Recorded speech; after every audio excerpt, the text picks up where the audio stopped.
Chapter 409. The latest chapter of this book is not finished yet. For more exciting content, please scan the QR code below to download the app. Novels are updated faster and more frequently. Millions of novels are free to read.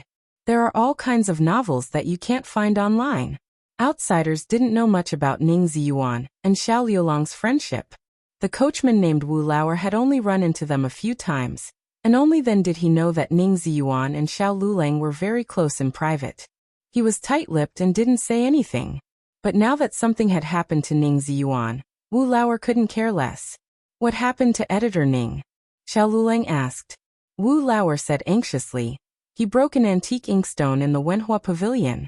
I heard that it belonged to the late emperor. What do you think we should do?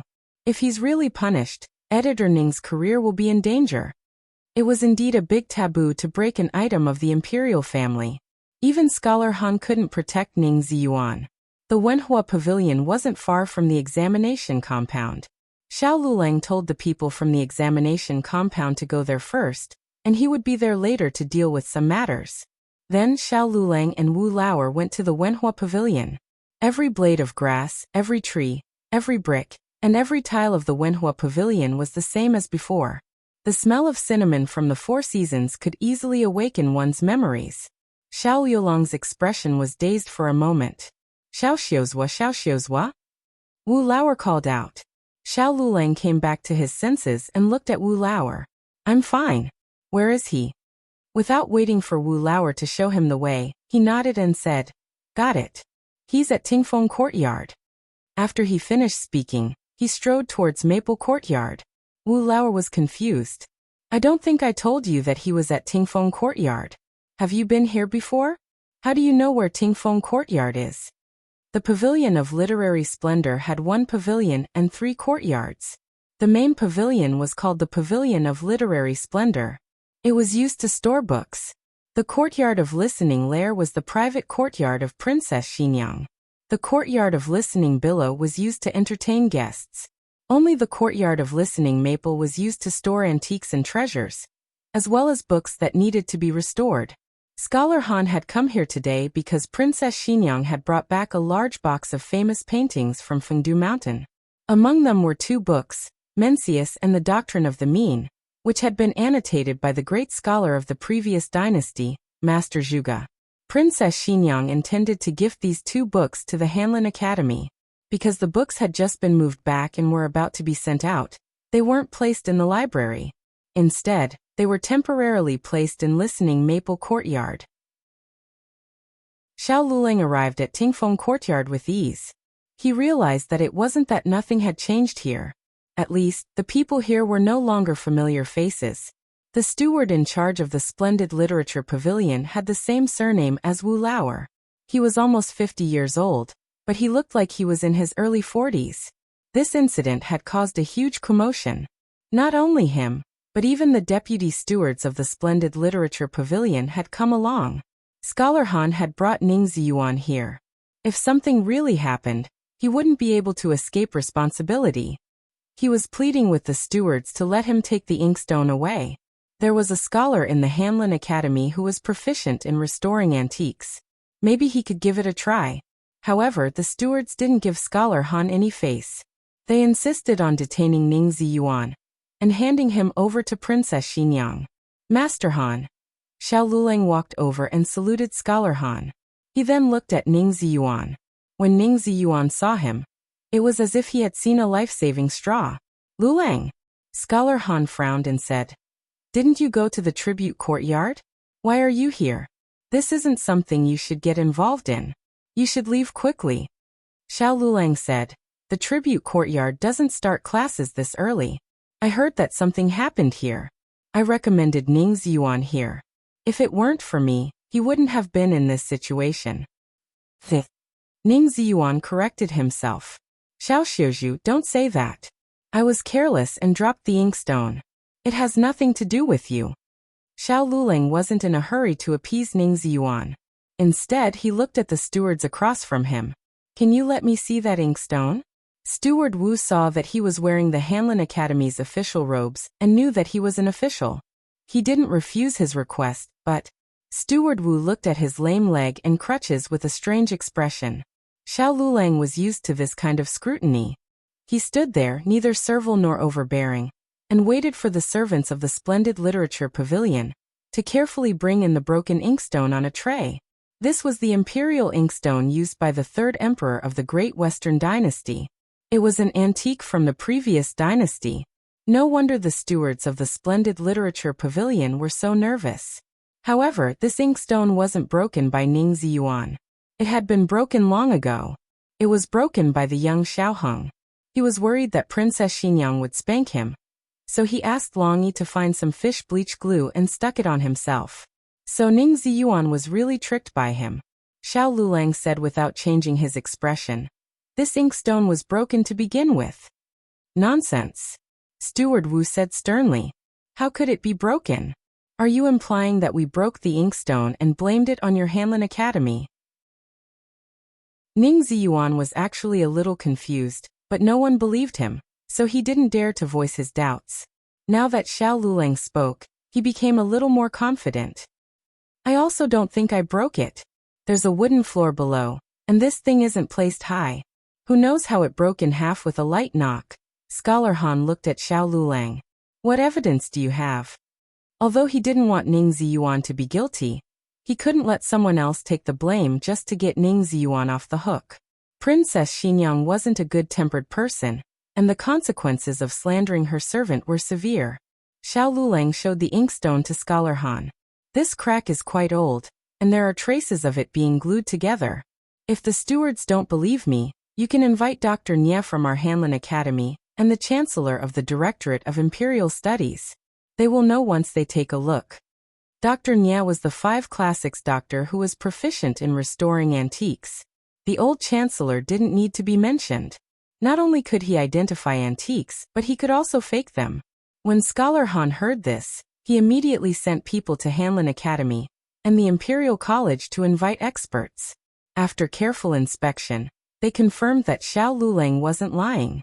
This inkstone was indeed broken for many years. However, the stewards still had a skeptical look on their faces.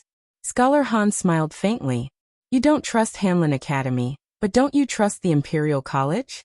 Hanlin Academy has nothing to do with the Imperial College. This was the truth. Everyone knew that Hanlin Academy was under Grand Tutor Zhuang, and Grand Tutor Zhuang and the old Chancellor were independent. The old Chancellor thought, your disciple is in Hanlin Academy? The old Chancellor stroked his beard and said seriously, all right, there are some things that shouldn't be said. After all, the young Marquis has passed away and it's not inappropriate to talk about him again. However, we can't make an innocent person take the blame because of this. Actually, this inkstone was broken by Xiaoheng. He was naughty when he was young, so he didn't dare to tell Princess Xinyang that he broke the inkstone. He secretly took it to the Imperial College and asked me to fix it for him. That's right, I glued this inkstone. If you don't believe me, what if you don't believe me? Do you want to go underground and ask the young Duke for confirmation? The stewards had an image in their minds. They quivered and didn't dare to speak anymore. The old Chancellor waved his hand. Okay, I'll tell Princess Xinyang about the inkstone. I won't make things difficult for you. At this point, the stewards finally heaved a sigh of relief. Even if they hadn't served the young Duke, they knew that the old Chancellor was the young Duke's teacher. Since he took the responsibility, there was nothing for them to do. The storm was over. Scholar Han thought he could meet Princess Xinyang, but she didn't come to Wenhua Pavilion until they left. He felt a little regretful. After leaving Wenhua Pavilion, Xiao Lulang looked at the old Chancellor with a speechless expression. Teacher's mouth is really. The old Chancellor waved his hand. Excellent as always, I know. Xiao Lulang was speechless. As long as you're happy. On the other side, Gu Jiao entered the palace. She was now a regular at Renshou Palace. She didn't even need to check her token, and could directly enter the palace. She was going to deliver candied fruit to her grandaunt. Recently, her grandaunt had improved a new type of candied fruit. It was sweeter but had less sugar, so her grandaunt could eat one more fruit every day. When she was on the way to Renshou Palace, she suddenly heard someone calling her. Miss Gu. It was Consort Rui Wang's voice. Gu Jiao hadn't seen Consort Rui Wang for a while. It was mainly because she encountered a wave of assassination on her way back from visiting old concubine Jing in the nunnery. Rui Wang was so scared that Rui Wang couldn't go out for 2 months. I knew it was you. Consort Rui Wang walked over and affectionately held Gu Jiao's arm. You seem to have grown taller. Unlike me, I can only put on weight. Gu Jiao looked at her slightly round body and said, You're not fat. She really wasn't fat. Consort Rui Wang used to be too thin. Now she was normal. Consort Rui Wang said, Only you and the prince would say that. The nannies didn't allow me to eat too much. They were afraid that the baby would grow too big, and it would be hard to give birth. Gu Jiao deeply agreed. In ancient times where medical treatment wasn't advanced enough, giving birth was a natural process. Not eating too much was the best choice as long as the child's nutrition was ensured. However, looking at Consort Rui Wang's complexion, it was clear that the nannies had taken good care of her. Consort Rui Wang sighed. I haven't been out for so long that I didn't even know that old concubine Jing had passed away. The prince probably hid it from me because he was afraid that I would be sad and affect the baby.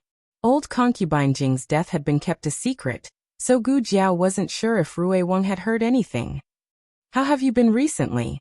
Consort Rui Wang asked. I'm fine, Gu Jiao said. Consort Rui Wang sighed. Why didn't you come to the estate to find me? You don't know how bored I've been for the past 2 months.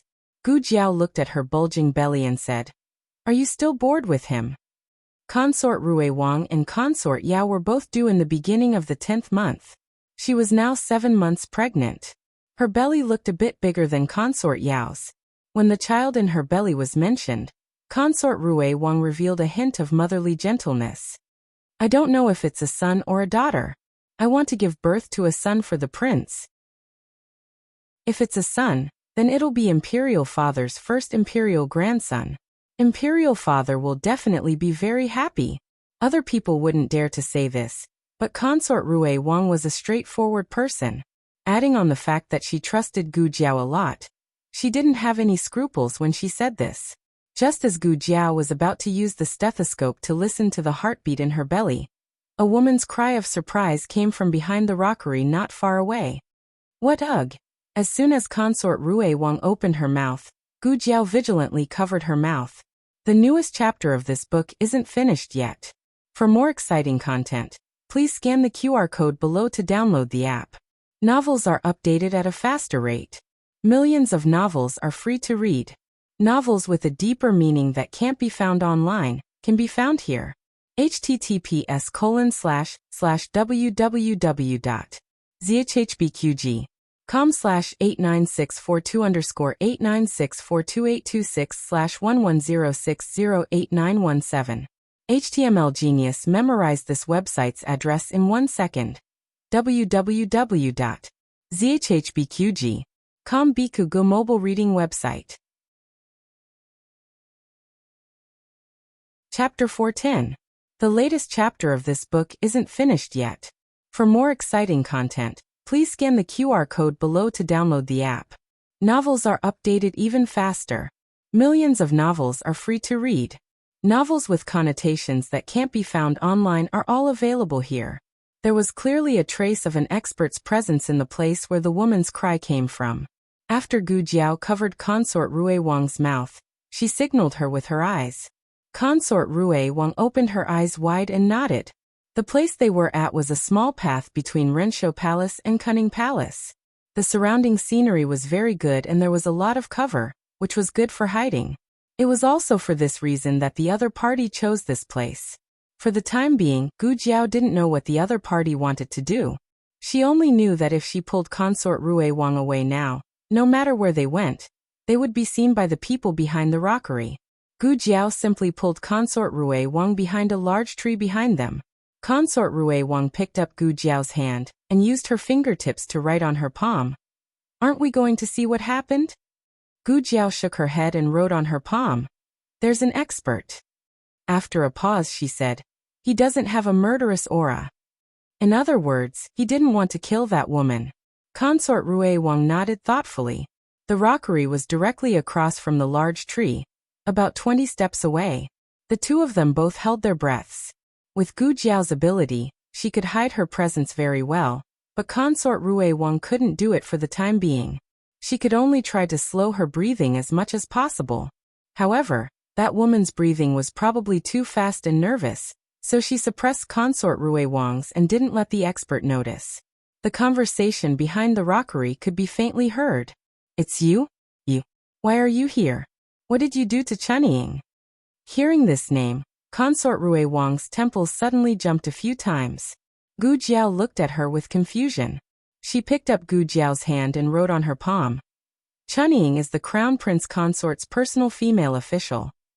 Gu Jiao raised her eyebrows. So the woman who spoke was, both the woman and the expert lowered their voices, which sounded different from their usual voices. Therefore, it was difficult to tell if it was the person she had guessed in her heart. But there was no hurry. After all, the two of them would come out from behind the rockery in a while. The conversation continued. "I only sealed her sleeping acupoint. It will automatically unseal after an hour." Gu Jiao. "Oh, she wants to learn too. She put her husband to sleep, and then did this and that." It was a man's voice. The woman said, "I think you're the crazy one. This is the Imperial Palace. It's broad daylight. Aren't you afraid of being discovered?" The voice sounded a little angry. The expert sneered. "Who told you to always avoid me? I can only resort to this. Don't come any closer." The woman shouted. A few hurried footsteps came from behind the rockery. It should be the woman who was staggering back to avoid the expert. Unfortunately, she couldn't retreat far. Gu Jiao heard her back hit the rockery. The expert seemed to compromise. "Okay, I won't come over. Don't hurt yourself." The woman said coldly. "What do you want to do?" The expert smiled playfully. "Don't you know what I want to do? You. Look at how scared you are. Don't worry. I don't want to do anything today. I just came to tell you." Gu Jiao and Consort Rui Wang didn't hear the last sentence clearly. The expert seemed to have said it close to the woman's ear. Then there was a crisp slap from behind the rockery. Consort Rui Wang was stunned and blinked. Was this a slap? Gu Jiao nodded. It sounded like it. After that slap, there was no more conversation from behind the rockery. The expert should have left. The woman's breathing was still there. Gu Jiao and Consort Rui Wang didn't leave. Both of them wanted to see who the woman behind the rockery was. The two of them waited for a long time. Finally, the woman behind the rockery came out. Consort Rui Wang took a closer look and quickly covered her mouth. How could it be her? Gu Jiao had already guessed it, so she didn't have much of a reaction. At this time, the servant girl who was left behind in the Imperial Garden by Consort Rui Wang hadn't seen Consort Rui Wang for a long time. She couldn't help but come here. "Princess! Princess, you're here." Consort Rui Wang couldn't hide anymore. She braced herself and walked out from behind the tree. Gu Jiao also walked out. "Princess." The servant girl bowed to Consort Rui Wang. She hadn't seen Gu Jiao before, so she didn't greet Gu Jiao. But when she saw the woman walking out from behind the rockery, she quickly bowed. "Crown Prince Consort." Consort Rui Wang's mouth twitched. This was so awkward.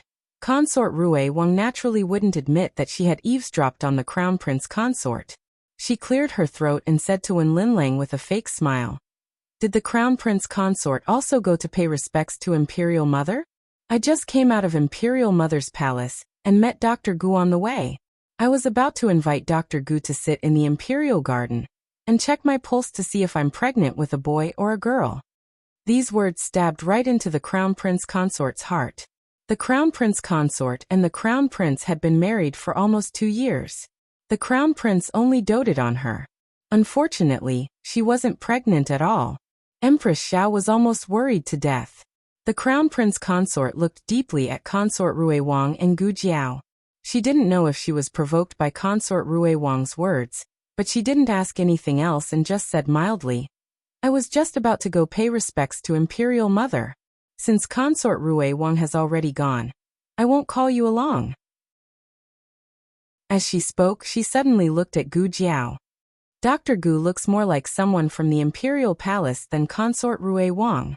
Consort Rui Wang was the Imperial family's daughter-in-law. Unfortunately, Rui Wang had already reached the age of 20 and was living alone. Consort Rui Wang naturally couldn't live in the palace anymore. However, Gu Jiao could come and go as she pleased. She could live whenever she wanted. Gu Jiao said unconcernedly, "I can't help it. Someone dotes on me." The Crown Prince Consort. Gu Jiao didn't exchange pleasantries with Consort Rui Wang for too long. The two headed in the direction of the Imperial Garden together. Consort Rui Wang turned her head to look at the servant following behind her in the distance and said in a small voice, "Say, who do you think that man is?" Gu Jiao looked strangely at her. "Shouldn't I be the one asking you this? Which one of us is the imperial family's daughter-in-law?" Did she really think that she knew more about the population of the imperial palace than her just because she had made a few trips to the imperial palace? Consort Rui Wang thought for a moment and said, "The imperial princes still living in the palace are only Jiaoyimu's 4th prince and Consort Shu's 5th prince. Little Six and Little Qi are still young. It definitely isn't them." Gu Jiao asked, "Why must it be the imperial princes? Could it be His Majesty?" Consort Rui Wang was terrified. "Gu Jiao, what are you thinking? It couldn't be His Majesty. His Majesty didn't know martial arts. Also, the relationship between the Crown Prince Consort and that man seemed to be a bit unclear." The two parted ways in the Imperial Garden. Consort Rui Wang returned to the Rui Wang Fu. Gu Jiao went to Renshou Palace and gave the candied fruit that her granduncle had personally made to her grandaunt. She also solemnly announced that she could eat one more fruit every day. On the other side, Xiao Lulang had finished lecturing the officials for the entire day. Today he was mainly talking about the law. As an official directly under the 6 ministries, it was a sad thing that he couldn't even memorize all of the laws of Zhao country. It was sad for the officials and also sad for the imperial court. The carriage of the tribute compound sent Xiao Lulang back to Hanlin Academy. When they passed by the pancake shop, Xiao Lulang thought of the plum and vegetable pancake that had softened and lost its texture last night. He also thought of the disappointed expression on Gu Jiao's face. He had a thought and had the carriage stop here. Xiao Lulang said, "Go back to the tribute compound. Hanlin Academy is up ahead." "Yes." The driver drove the carriage away. The stall selling pancakes was at the entrance. Xiao Lulang walked over and said to the proprietress who was busy alone in front of the stall, "I want 10 plum and vegetable pancakes." The proprietress said, "There's only one left." Then, "I want 1 plum and vegetable pancake." Xiao Liulang's words sounded almost at the same time as another voice. It was a female customer who had suddenly appeared by Xiao Liulang's side. The proprietress looked at Xiao Lulang and then at the female customer. She asked, "It's the last one. Which one of you is buying?" "I'll buy," Xiao Lulang said firmly. He didn't look at the female customer, but the female customer looked at him curiously. It didn't matter if she didn't look, but when she looked, the money bag in her hand fell to the ground. Xiao Lulang finally looked at her. It was this look that made Xiao Liulang's hand that was holding the copper coins to the proprietress stiffen. "You are." Eugene grabbed Xiao Liulang's arm.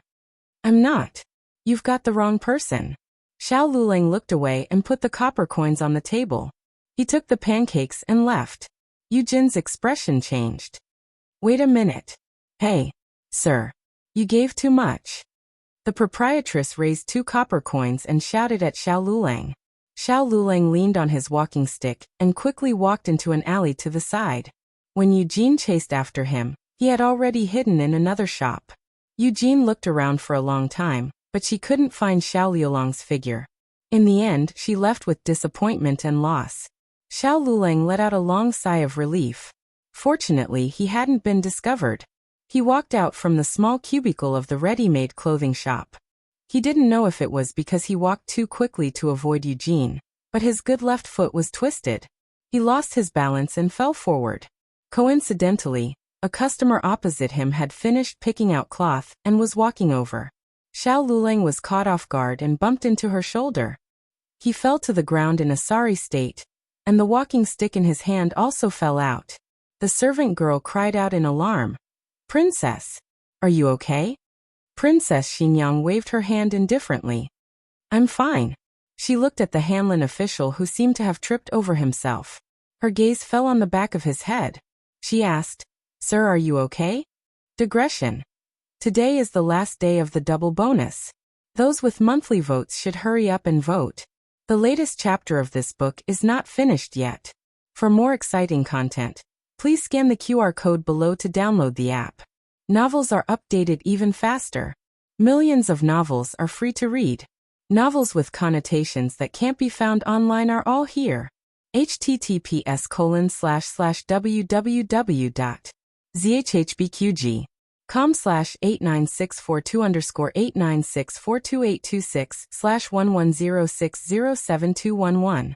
HTML Genius memorized this website's address in 1 second. www.zhbqg.com Bikugo mobile reading website. Chapter 411. The latest chapter of this book is not finished yet. For more exciting content, please scan the QR code below to download the app. Novels are updated even faster. Millions of novels are free to read. Novels with connotations that can't be found online are all available here. Xiao Liulong's body stiffened. How long had it been since he'd heard this voice? It felt like a lifetime had passed. He fell to the ground with his back to Princess Xinyang. Even so, he could feel her gaze on him. He didn't dare to turn his head, nor did he dare to turn his back. He tried to restrain his body from trembling, and said calmly, "I'm fine." "You." Princess Xinyang heard him say he was fine, but out of the corner of her eye, she caught a glimpse of the cane that had fallen. It didn't look like a cane, but more like a walking stick. It was suitable for people who couldn't walk but couldn't walk at all. Princess Xinyang wasn't sure if he had been born with a disability or had just been injured recently. Either way, it didn't seem like he was fine. She said, "I think I tripped you just now. Can you still get up? I'll call a doctor for you. Come, help this man up." As soon as she finished speaking, the servant girl who had been supporting her stepped forward and reached out to help Xiao Lulang. Xiao Lulang hurriedly raised his sleeve to stop her. "Don't come over." The servant girl was startled. She looked back at Princess Xinyang in confusion. Xiao Lulang composed himself and said, "I'm not used to people touching me." When he was 14, his voice hadn't changed. It was still a young and immature voice. Now that it had passed, he had changed into a voice that was somewhere between a teenager and an adult man, low and clean. Princess Xinyang didn't immediately notice that something was wrong with his voice, but she could clearly feel his avoidance and resistance. She thought about how men and women shouldn't touch each other. He was wearing Hanlin robes and they were near Hanlin Academy. He really should be careful to avoid tarnishing his reputation. Princess Xinyang didn't make things difficult for him. "If you need anything, go to Princess Xinyang's residence and let me know." Although she didn't live in the princess's residence, her servants were there and could still notify her. Xiao Lulang tried hard not to look back. "No, I'm fine." Princess Xinyang felt that this person was strange, and so was she. She couldn't quite put her finger on it. "Where are you going? I can have the guard send you there." "No need." Xiao Lulang refused. "I can walk by myself." As he finished speaking, he used his hand to push himself up. Under the gaze of Princess Xinyang, he limped to the door and bent down to pick up the cane that Gu Jiao had personally made for him. He had never been in such a sorry state before. He knew that she was watching him from behind, but he didn't want her to see him like this. His hand that was holding the cane trembled slightly. He didn't look back and quickly disappeared into the crowd. Princess Xinyang looked at his departing figure and revealed a thoughtful expression. "Princess." Eugene walked in panting. Princess Xinyang came back to her senses. She glanced at her and said, "How did you end up like this when you went to buy some bread?" Eugene opened her mouth, hesitating whether or not she should tell her what she had just seen. Princess Xinyang said, "Just say what you want to say. When did you become so wishy-washy?" Eugene looked at her and gathered her courage to say, "Princess, just now. I think I saw the young duke." Princess Xinyang's expression changed slightly, but she recovered her usual calmness in an instant. "Eugene, how many times do I have to tell you? He's dead." Xiao Lulang ran back to Hanlin Academy in one breath. Ning Ziyuan had just come out of Hanlin Academy.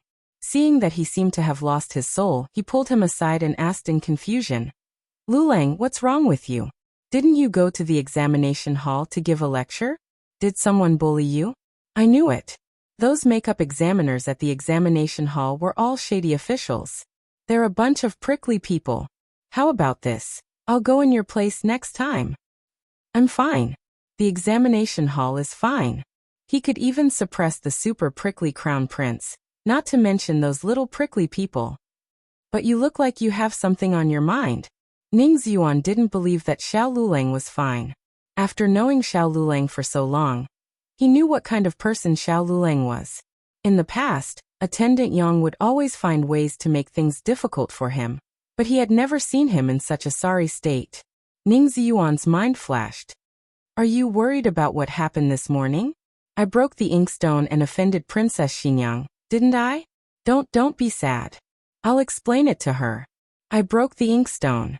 This whole thing started because of me, Xiao Lulang said. I'm really fine. Ning Xuan looked at him suspiciously. But you don't look well, Xiao Lulang said casually. Maybe I didn't sleep well last night. Ning Xuan asked suspiciously. Is that so? Xiao Lulang nodded. Yes. Then, Ning Xuan looked towards the end of the alley. Sister-in-law didn't come to pick you up today. I'll find a carriage to take you back. There's no need. Xiao Lulang rejected his good intentions. Xiao Lulang seemed to be easy to talk to in front of his friends, but when he was stubborn, no one could persuade him. Ning Xuan had no choice but to let him be. Xiao Lulang walked aimlessly on the street with his cane. When he left the boutique, he almost ran away.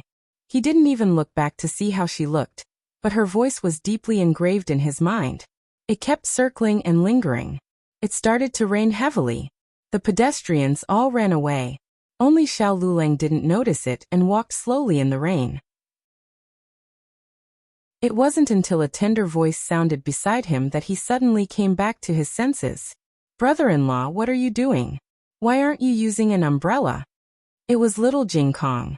Little Jing Kong was holding a small yellow umbrella that Gu Jiao made for him. He raised his head and looked at Xiao Lulang, who was drenched like a drowned rat. Xiao Lulang didn't realize that he had arrived at the entrance of the Imperial College until now. Are you here to pick me up today? Little Jing Kong asked, holding the umbrella. Actually, it was not time for school to end yet. Little Jing Kong had finished his homework in advance and made an exception to leave school first. Yes. Xiao Lulang nodded and said to the little guy, let's go. Little Jing Kong didn't move. You don't have an umbrella. I don't have an umbrella. He paused and then added, I don't need one. Here. Little Jing Kong handed him the umbrella. You can use it yourself. How could Xiao Lulang take a child's umbrella? What if he took it?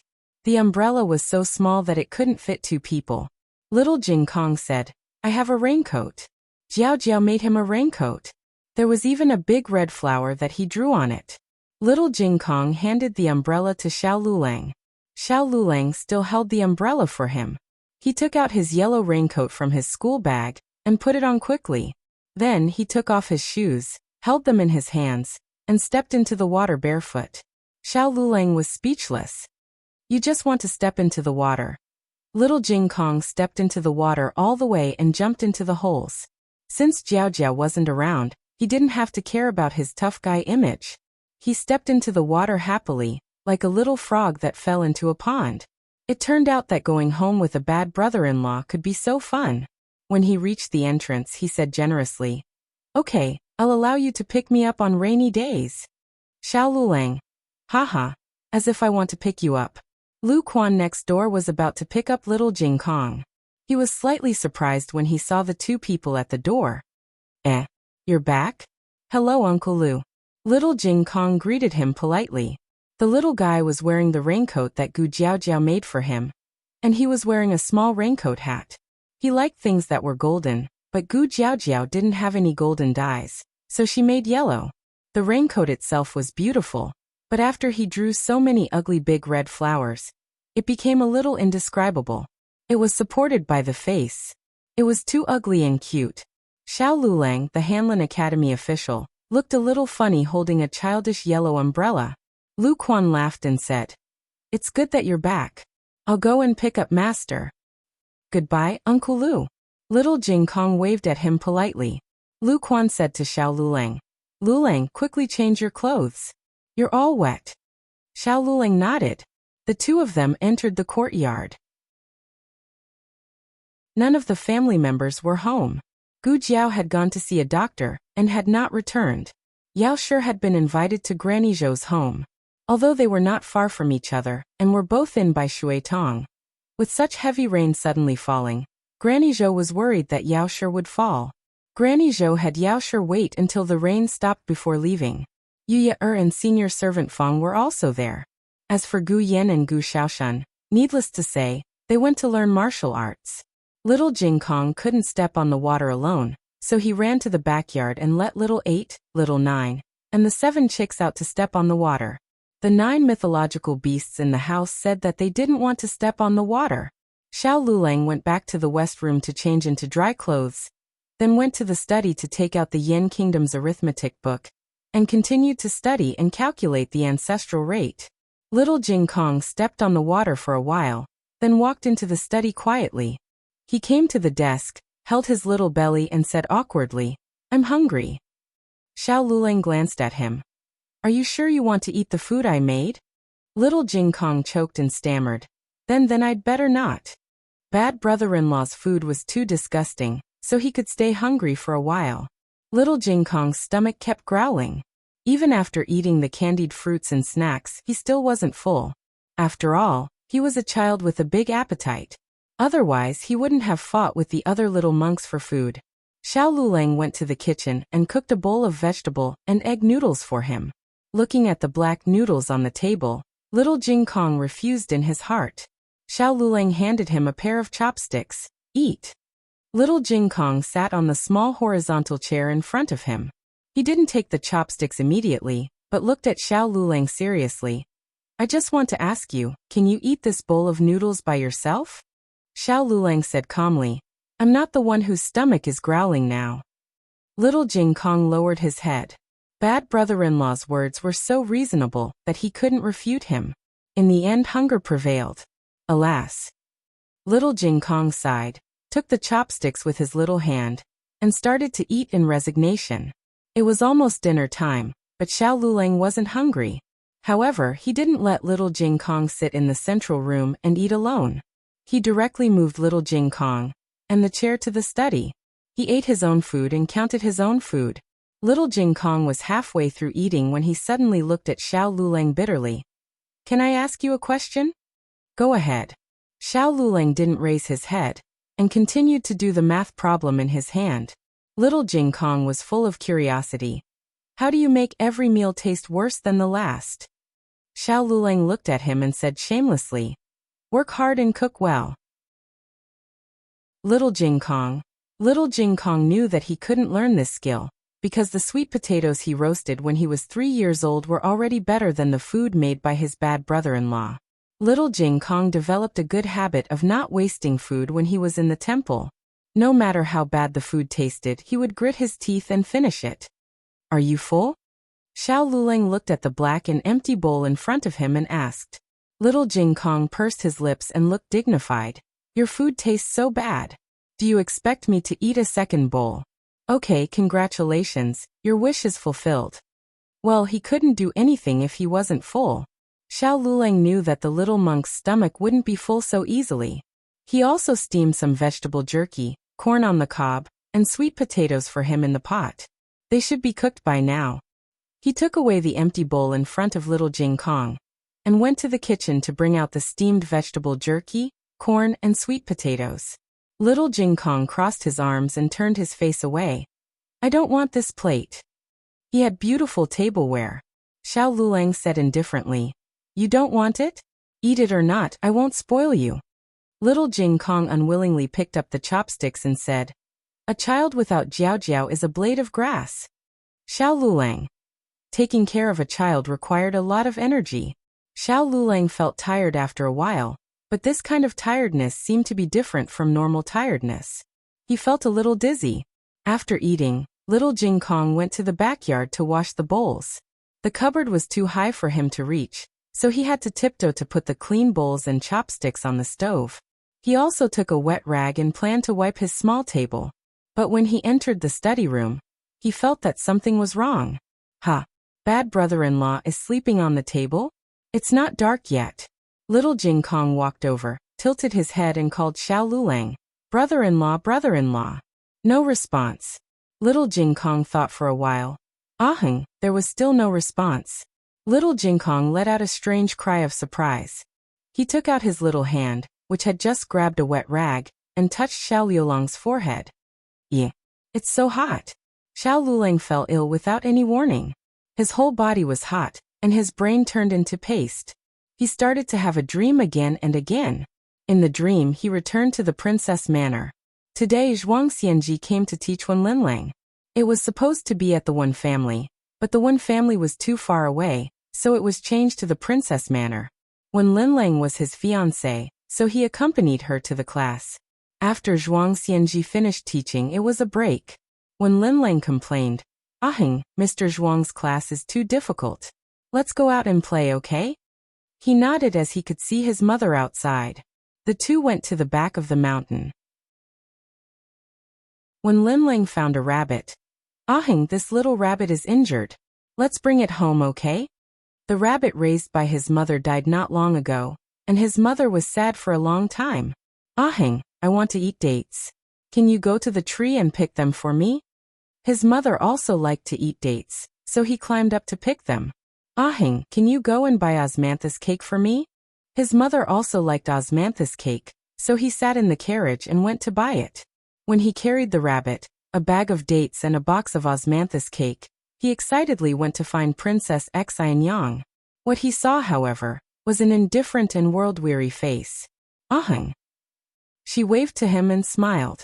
He slowly walked over. Mother, are you not feeling well? She looked at him meaningfully. Do you like Mother? I do. Are you willing to do anything for Mother? I am willing, he said resolutely. Then go die for Mother. Go die for me, okay? Digression. Do you still remember the last few words? In 121. Little Jing Kong. At the end of the chapter. In regards to the new chapters, I have not stopped updating. This month, I will begin saving up chapters, but the minimum daily is 4,000 words. At the bookstore, it is at least 4 chapters. If the readers at the bookstore like it, I can also divide it into 1,000 words per chapter. Every day, it will be 4 or 5 chapters. The newest chapter of this book is not finished yet.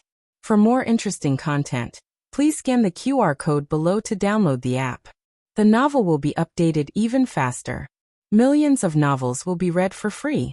Novels that cannot be found online will all be available here.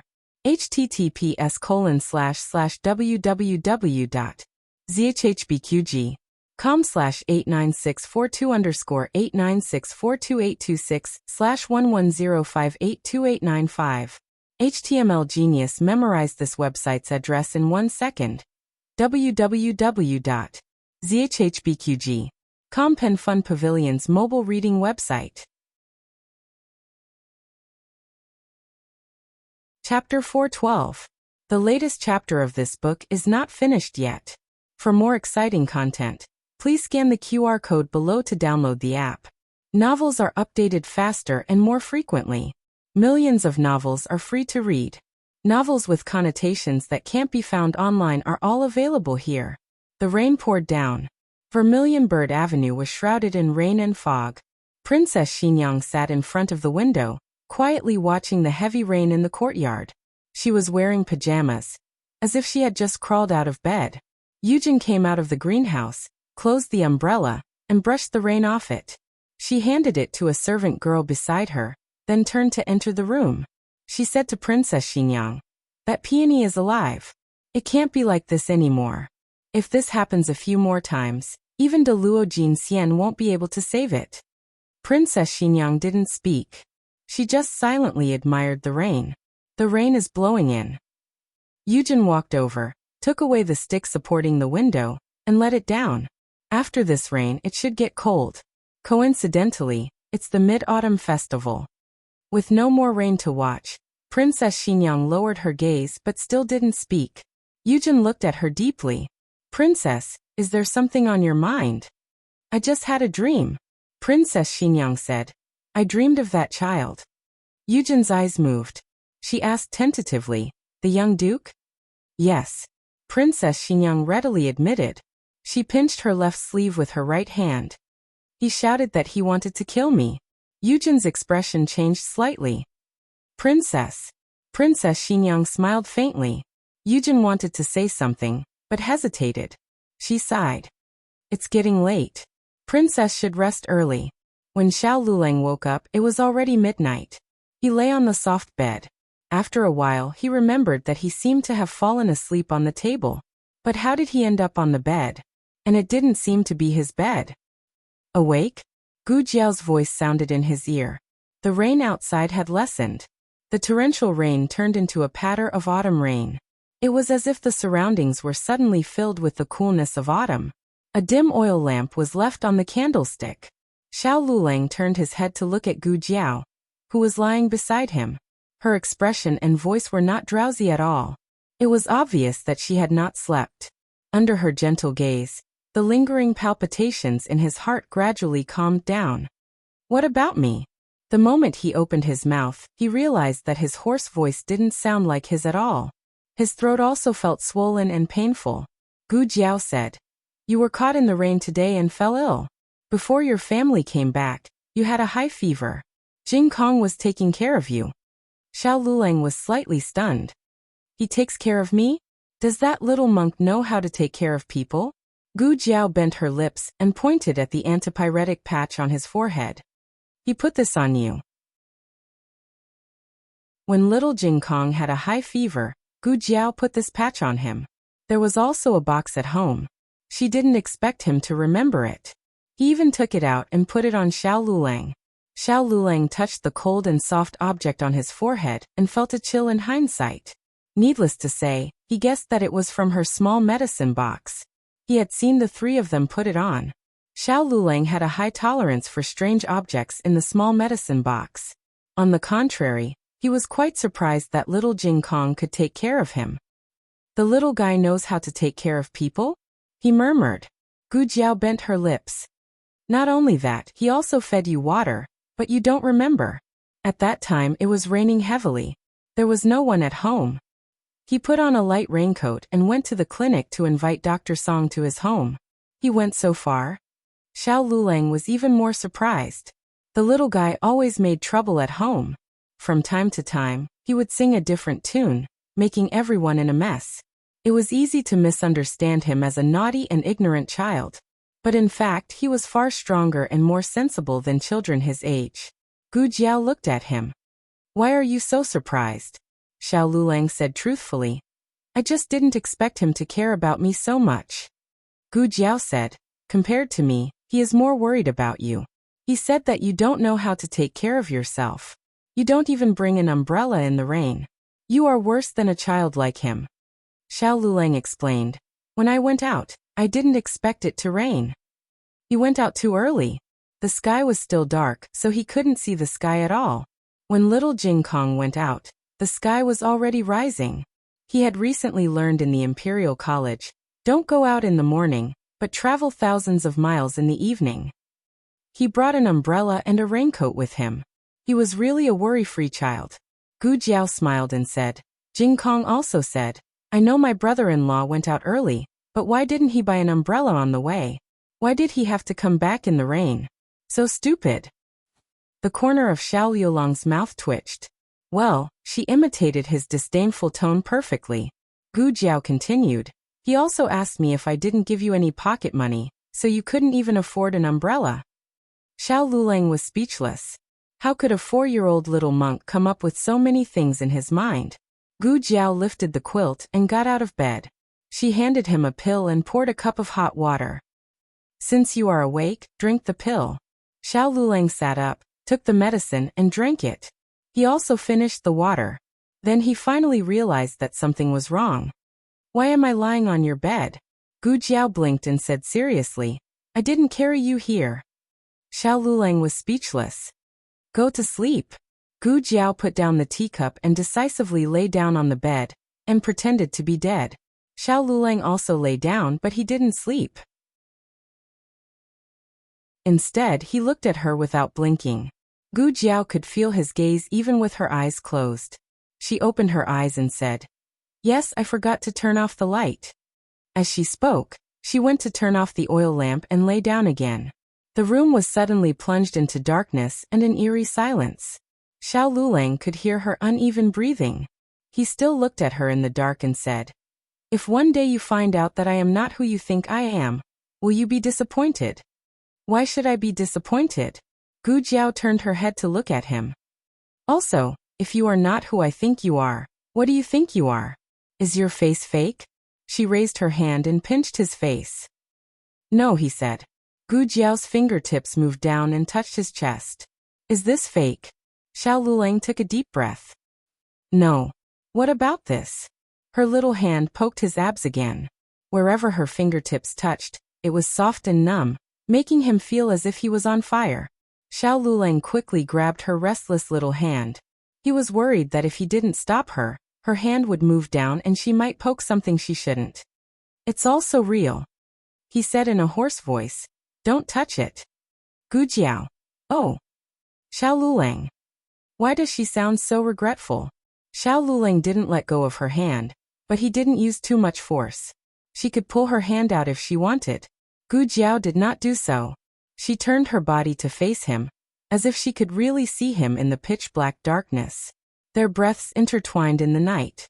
Suddenly she hooked his finger and asked, "Since you're real from head to toe, I won't be disappointed. But what if the identity is fake? What if I'm not the person you think I am?" Xiao Lulang composed himself and used a great deal of courage to make himself speak. "Have you ever thought that maybe I'm not the real?" It was hard to say. Actually, Gu Jiao didn't mind. It didn't matter if he was the real Xiao Lulang or not. However, since he had brought it up to the surface, she was willing to be honest with him. Gu Jiao looked at him. "Not the real what?" Xiao Lulang tightened her hand. "Not the real." Achoo! There was a sudden sneeze behind him. Xiao Yulong's body shook. He turned around and looked at the other side of him. The night was too dark, so he couldn't see anything. However, he reached out his hand and touched it. Sure enough, he touched a yawning squishy ball. Why is he here?" Xiao Lulang was so scared that he broke out in a cold sweat. Fortunately, he didn't do anything to Gu Jiao. Otherwise, "Oh," Gu Jiao said. "He was worried about you, so he followed me.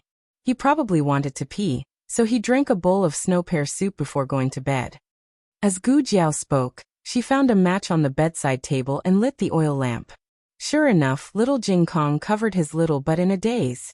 He was dreaming. He dreamt that he was looking for a toilet. He finally found it. "Let me do it," Xiao Lulang said.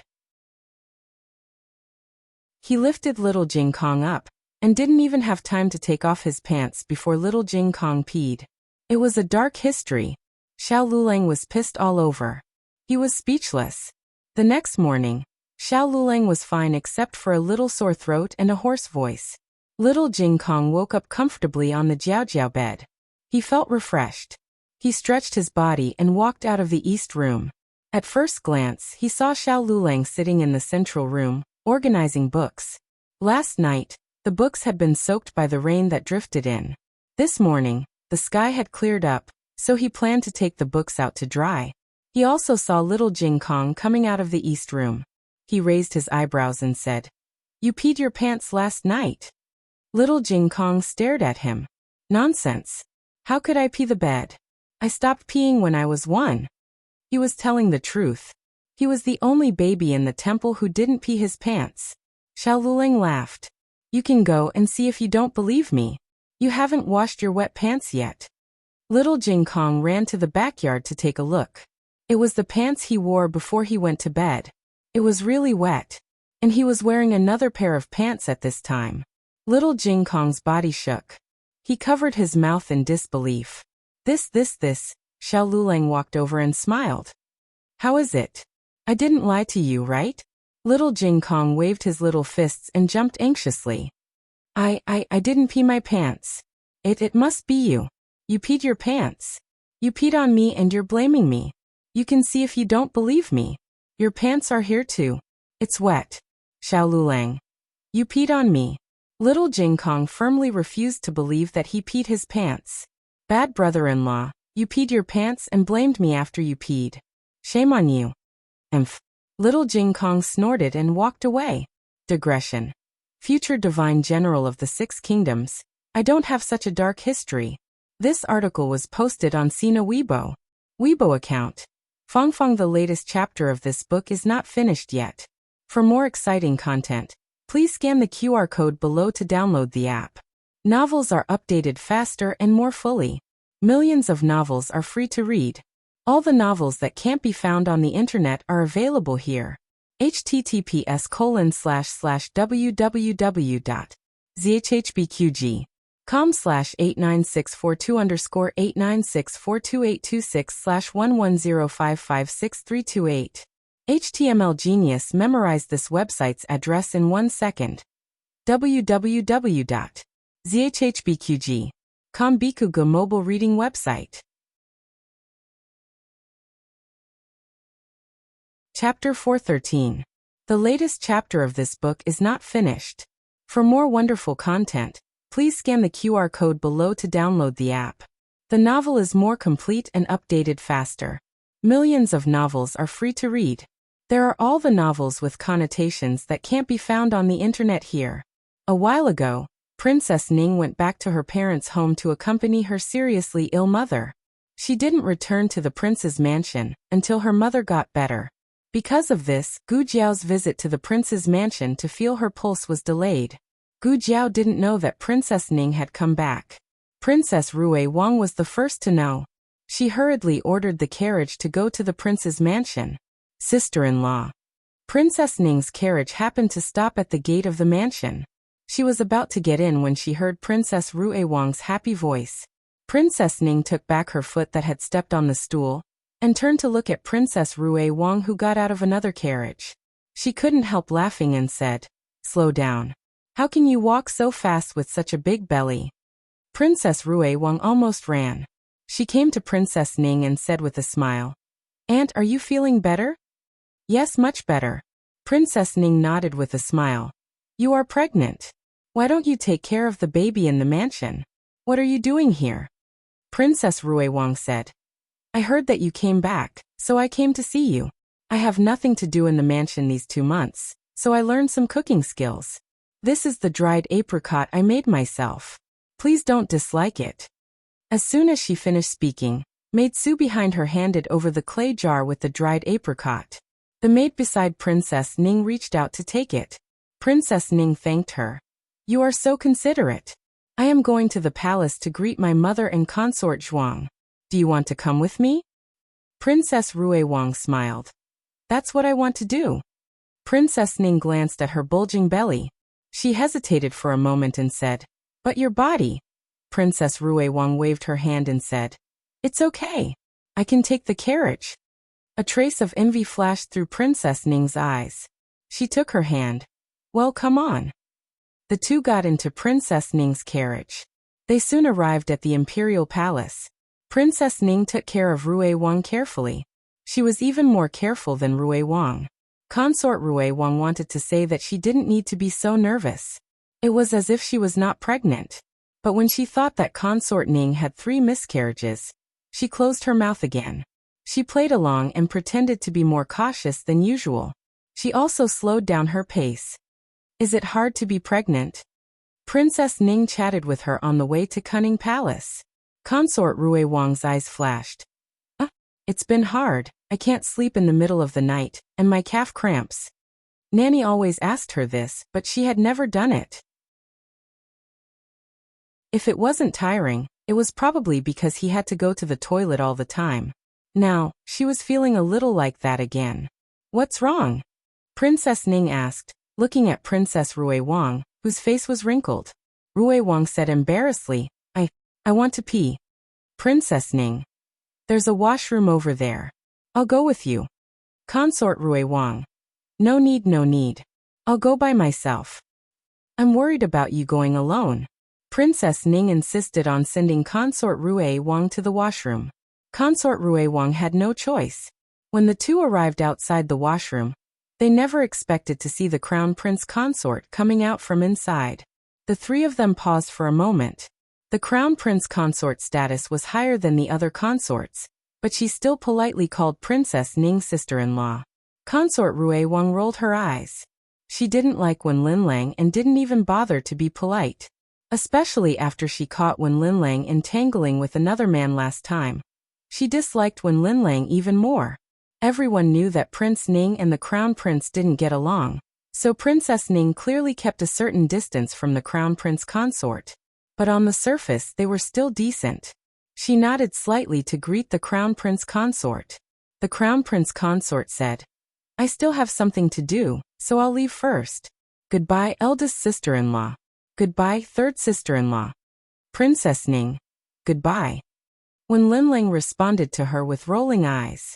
After the crown prince consort left, Princess Ning said to consort Rui Wang, "Okay, you can go." Okay. Consort Rui Wang went to the washroom. This was the disadvantage of being pregnant. It was too easy to go to the toilet. Consort Rui Wang came out of the washroom, washed her hands, and moisturized them with hand oil. Then she went to Empress Zhao's cunning palace with Princess Ning. They weren't Empress Zhao's legitimate daughters-in-law, so they came out of the cunning palace after showing enough courtesy. After that, the two went to noble consort Zhuang's everlasting palace. This time, the two stayed longer. Noble consort Zhuang was looking forward to the baby in consort Rui Wang's belly. After all, it was a member of her family. Rui Wang and her husband were favored, and Prince Ning was like a tiger with wings. You have to give birth to a son. Noble consort Zhuang took consort Rui Wang's hand and said. Consort Rui Wang smiled embarrassedly. "It's not up to me to decide." Noble consort Zhuang thought for a while and asked, "Do you like sour or spicy food?" Consort Rui Wang said honestly, "I like both. Sometimes I want to eat spicy food, sometimes sour food, and sometimes sweet food." Princess Ning looked a little absent-minded. Noble consort Zhuang was worried about her daughter-in-law's mood, so she didn't talk about the baby anymore. She called her personal nanny. "Go ask where Prince Ning and Rui Wang are. If they are in the palace, let them come to the everlasting palace for dinner. Also, invite Consort Yu over." Consort Yu was the third prince's mother. After the prince was separated, he could no longer enter and leave the palace as freely as before. But with noble consort Zhuang's status, it wasn't difficult for her to see her son. Not long after, Prince Ning and Rui Wang came over from the throne room. "Prince." Consort Ning bowed to Prince Ning. Prince Ning hurriedly came over to support her and held her hand. His eyes were full of tenderness. "You don't have to be so reserved here with consort mother. It's just like in the mansion." Consort Ning smiled, "Yes." Soon, Consort Yu also arrived and hurriedly asked the palace servants to set up the meal. Noble consort Zhuang and consort Yu sat together, and the two couples sat on either side of them. Prince Ning and his wife's manners were very elegant and generous, and they treated each other with respect. Rui Wang and his wife were also very serious on the surface, but in private, Rui Wang rubbed his legs against his wife's legs. Consort Rui Wang glared at him. "Eat your food." Rui Wang peeled a shrimp for his wife and put it in consort Rui Wang's bowl. Only then did he realize that everyone's eyes were on him. He was shocked and almost forgot that this was the palace, not his own mansion, so he had to follow the rules. The couple couldn't help but feel embarrassed. Prince Ning smiled gently. "The shrimp in consort mother's palace is very good." He also peeled one for consort Ning.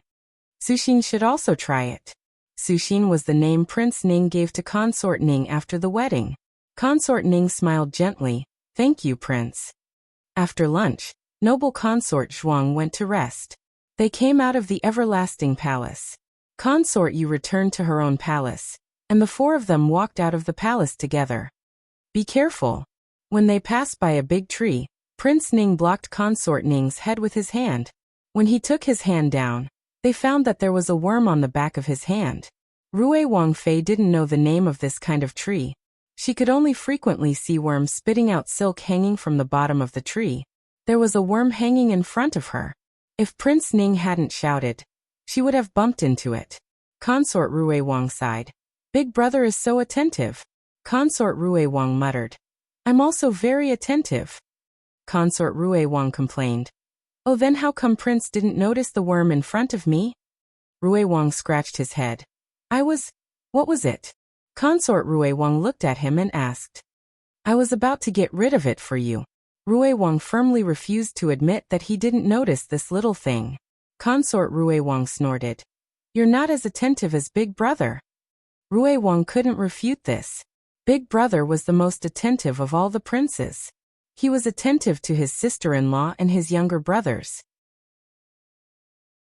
He couldn't even find fault with the crown prince's sworn enemy. The mood of a pregnant woman sometimes came inexplicably. Consort Rui Wang, who was still quarreling with Rui Wang a second ago, became sad the next second. Say, if this child can't be saved, will you still be as good to me as Big Brother is to his sister-in-law? Rui Wang glared at her and said, What nonsense are you talking about? How can the child not be saved? Don't jinx it. My son is fine. Consort Rui Wang sighed. Aren't I just making assumptions? I just think that Big Brother is really good to his sister-in-law. Rui Wang couldn't refute this.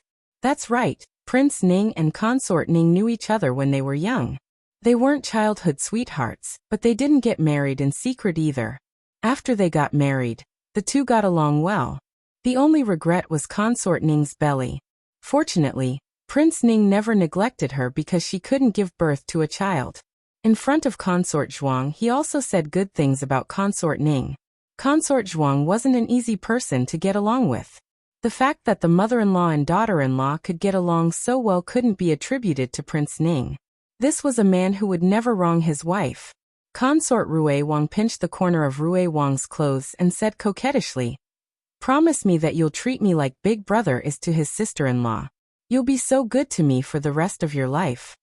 The latest chapter of this book isn't finished yet. For more wonderful content, please scan the QR code below to download the app. The novel is more complete and updated faster. Millions of novels are free to read. There are novels with connotations that can't be found on the internet here. https://www.zhhbqg.com/89642_896428226/110553857. HTML Genius remembers this site's address in a second. www.zhhbqg.com Bikugo mobile version reading website.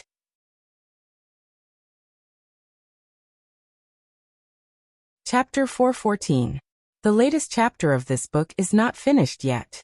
For more wonderful content, please scan the QR code below to download the app.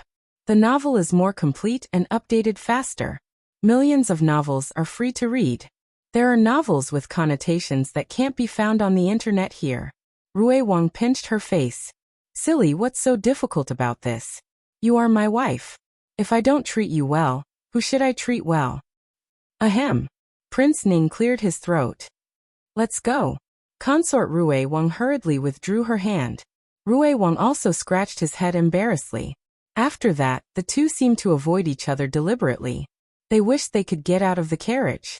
However, Prince Ning ignored the gazes of others and held Consort Ning's hand in public. The folk customs and customs of this dynasty were more open than those of the previous dynasty, but they were rarely so intimate outside. Consort Ning was a little uncomfortable. Prince Ning's smile was so gentle that it was hard to refuse. The four of them went out of the imperial palace. The carriages of the two manors had been waiting outside for a long time. Consort Rui Wang naturally went back with Rui Wang. Prince Ning should also go back to Prince Ning's mansion with Consort Ning. Unexpectedly, Prince Ning held Consort Ning's hand and said, Father wants me to go to the imperial study in the afternoon. You go back first. Consort Ning hurriedly said, Since you have official business, why didn't you say so earlier? Prince Ning smiled and said, I want to see you off, but I have to see you get on the carriage first. Consort Rui Wang was very envious. What kind of celestial love did eldest brother have for eldest sister-in-law? Consort Ning said, Then you go to see father quickly. I'm going back. Prince Ning smiled and said, Okay. Consort Ning pulled back her hand and turned to get on the carriage of Prince Ning's mansion. Rui Wang said goodbye to Prince Ning. Then eldest brother, we will go first. Prince Ning nodded. Pay attention to the thing I told you. I will ask father for a reward for you later. Rui Wang laughed heartily. Okay. What did eldest brother ask you to do? Consort Rui Wang asked in a low voice. I'll tell you later. Rui Wang pulled his wife towards Rui Wang Fu's carriage.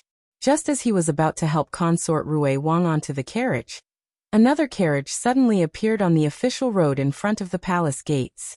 The speed of the carriage was so fast that it didn't slow down even as it neared the entrance of the palace, almost crashing into it. Fortunately, the carriage stopped when it was only a carriage's distance away. At this moment, Ning Wang was already standing in front of the carriage. He held a sword in his hand, as if he would kill the horse if the other party didn't stop the carriage in time.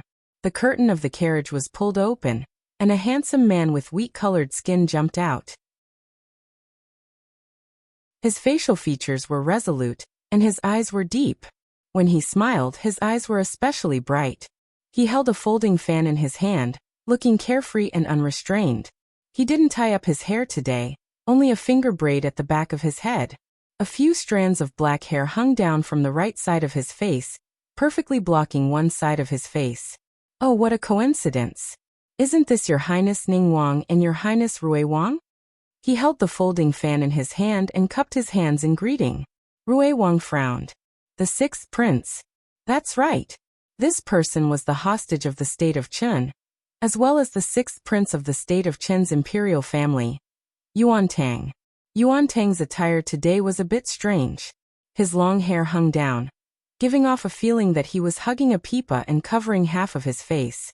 However, he wasn't a pale-faced scholar, but a wheat-colored handsome man who exuded a masculine aura. His image was a bit hard to describe in words. Yuan Tang smiled and said, Your Highness Rui Wang, long time no see. This must be Consort Rui Wang? We met once a few years ago. Ning Wang stealthily blocked Rui Wang and his wife behind him. He said to Yuan Tang, Is the sixth prince going to ride a horse in the palace? Yuan Tang cupped his hands in greeting and said with a smile, I wouldn't dare. I was in too much of a hurry to greet your highnesses, so I was a bit fast. Ning Wang said indifferently, We're not familiar with each other. There's no need to greet each other. Yuan Tang raised his eyebrows and smiled. Is this how your country treats its guests? Ning Wang said coldly, You're a hostage, not a guest. Yuan Tang rubbed his chest. This really hurts my self-esteem. I originally found a talking parrot outside the palace, and wanted to enjoy it with your highnesses. However, it seems that your highnesses aren't interested in enjoying it with Yuan Tang. In that case, Yuan Tang will take his leave. After he finished speaking, he cupped his hands in greeting and turned to walk towards his carriage. The moment he brushed past Consort Rui Wang, the cold wind blew his beautiful hair. It was all because his appearance was too eye-catching that Consort Rui Wang subconsciously glanced at him. Ah! Consort Rui Wang cried out in alarm and the handkerchief in her hand fell to the ground. Consort Rui Wang, this is... Yuan Tang looked back in confusion. Consort Rui Wang turned around and approached Rui Wang's chest. Rui Wang hurriedly protected her in his arms and coldly glared at Yuan Tang. You scared this prince's princess. Then I'm sorry. Yuan Tang cupped his hands in greeting and bowed again. After Yuan Tang left, Ning Wang looked at Rui Wang and his wife with concern. What happened just now? The handkerchief on the ground had already been picked up and put away by the servants. Rui Wang patted Consort Rui Wang's shoulder to comfort her. That's right, did that guy deliberately scare you just now? Consort Rui Wang shook her head. No, I was just too surprised. Rui Wang didn't understand. What are you surprised about? It's not like you haven't seen him before. Yuan Tang was a hostage of the state of Qin, and usually didn't attend the gatherings of the imperial family of the state of Zhao. However, when he first came to the state of Zhao, the emperor still held a welcoming banquet for him, and the envoy of the state of Qin in order to show the bearing of the imperial family of the state of Zhao. Consort Rui Wang thought carefully and still told him that she had seen the crown princess meeting someone in private. You?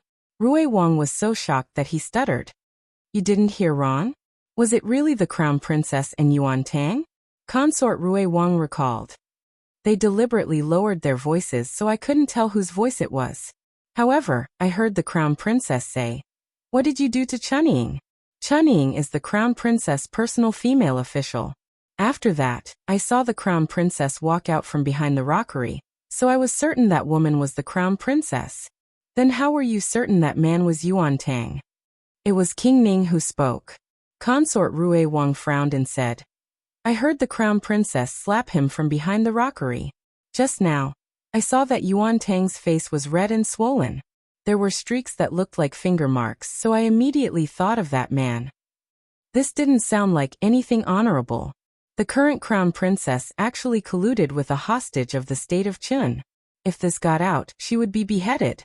Rui Wang said in disbelief. This Yuan Tang is too daring. And the crown princess, why would she collude with a hostage of the state of Chun? She doesn't seem like that kind of person. Consort Rui Wang snorted. What do you mean she doesn't seem like that kind of person? You men are all blind. I already told you that she isn't a decent woman. She dared to hook up with the crown prince when she was engaged to Xiaoheng. Who can say that she won't hook up with other men now that she has the crown prince? Rui Wang retorted. What are you saying? Who's blind? You. As soon as Consort Rui Wang finished speaking, she remembered that Prince Ning was also here. She smiled embarrassedly. Eldest brother isn't blind. Eldest brother is the person with the brightest eyes in the entire palace. Don't think that I don't know that you secretly liked Wen Linlang. So did Old Fourth. Only eldest brother doesn't like her. Rui Wang choked. That was many years ago. He was young and inexperienced and was stunned by Wen Linlang's beauty. However, didn't he not see Wen Linlang after that? His heart and eyes only had her, Du Qianqian in them. Rui Wang said, speaking of which, if she really did this, then would she be worthy of the crown prince? Would she be worthy of imperial father and the people of the state of Zhao? Eldest brother, should we report this to imperial father as soon as possible? If she had hooked up with other men, they would have made the crown prince's head turn into a grassland. However, it just had to be a hostage of the state of Chun. The severity of this matter was huge. Prince Ning paused and said, Don't be anxious. Empty words have no proof. We have to find evidence first. As he spoke, he looked sternly at Consort Rui Wang. Third sister-in-law, can you take responsibility for your words? Are you sure you didn't hear wrong? Consort Rui Wang carefully recalled and nodded with certainty. I'm sure. Prince Ning continued. Then you didn't act rashly and alert the enemy, right? I mean, you didn't run to the crown princess to confirm, right? Consort Rui Wang shook her head. Of course I didn't. However, she still saw me when she came out from behind the rockery. I said that I had just arrived there. I don't know if she believed me. Prince Ning nodded. Then, at that time, other than you, was there anyone else who heard the commotion behind the rockery? Consort Rui Wang almost blurted out Miss Gu. However, she shook her head. No. Originally, I wouldn't have been discovered. However, my personal maid and Miss Gu came over. The crown princess also saw them. Prince Ning stared at her. Are you sure they didn't hear you? Consort Rui Wang said. They came and called out to me. That's why the crown princess was alerted. These words allowed Gu Jiao to get a free ride with the maid. Actually, her eldest brother was someone she could trust. However, she didn't want to involve Gu Jiao. Once her eldest brother went to ask Gu Jiao for confirmation, then the crown princess and Yuan Tang might notice Gu Jiao. Gu Jiao would be in danger. Prince Ning said with a grave expression, I know. Don't make this matter public. I will investigate the truth of the matter. It won't be too late to report to Imperial Father after I get conclusive evidence.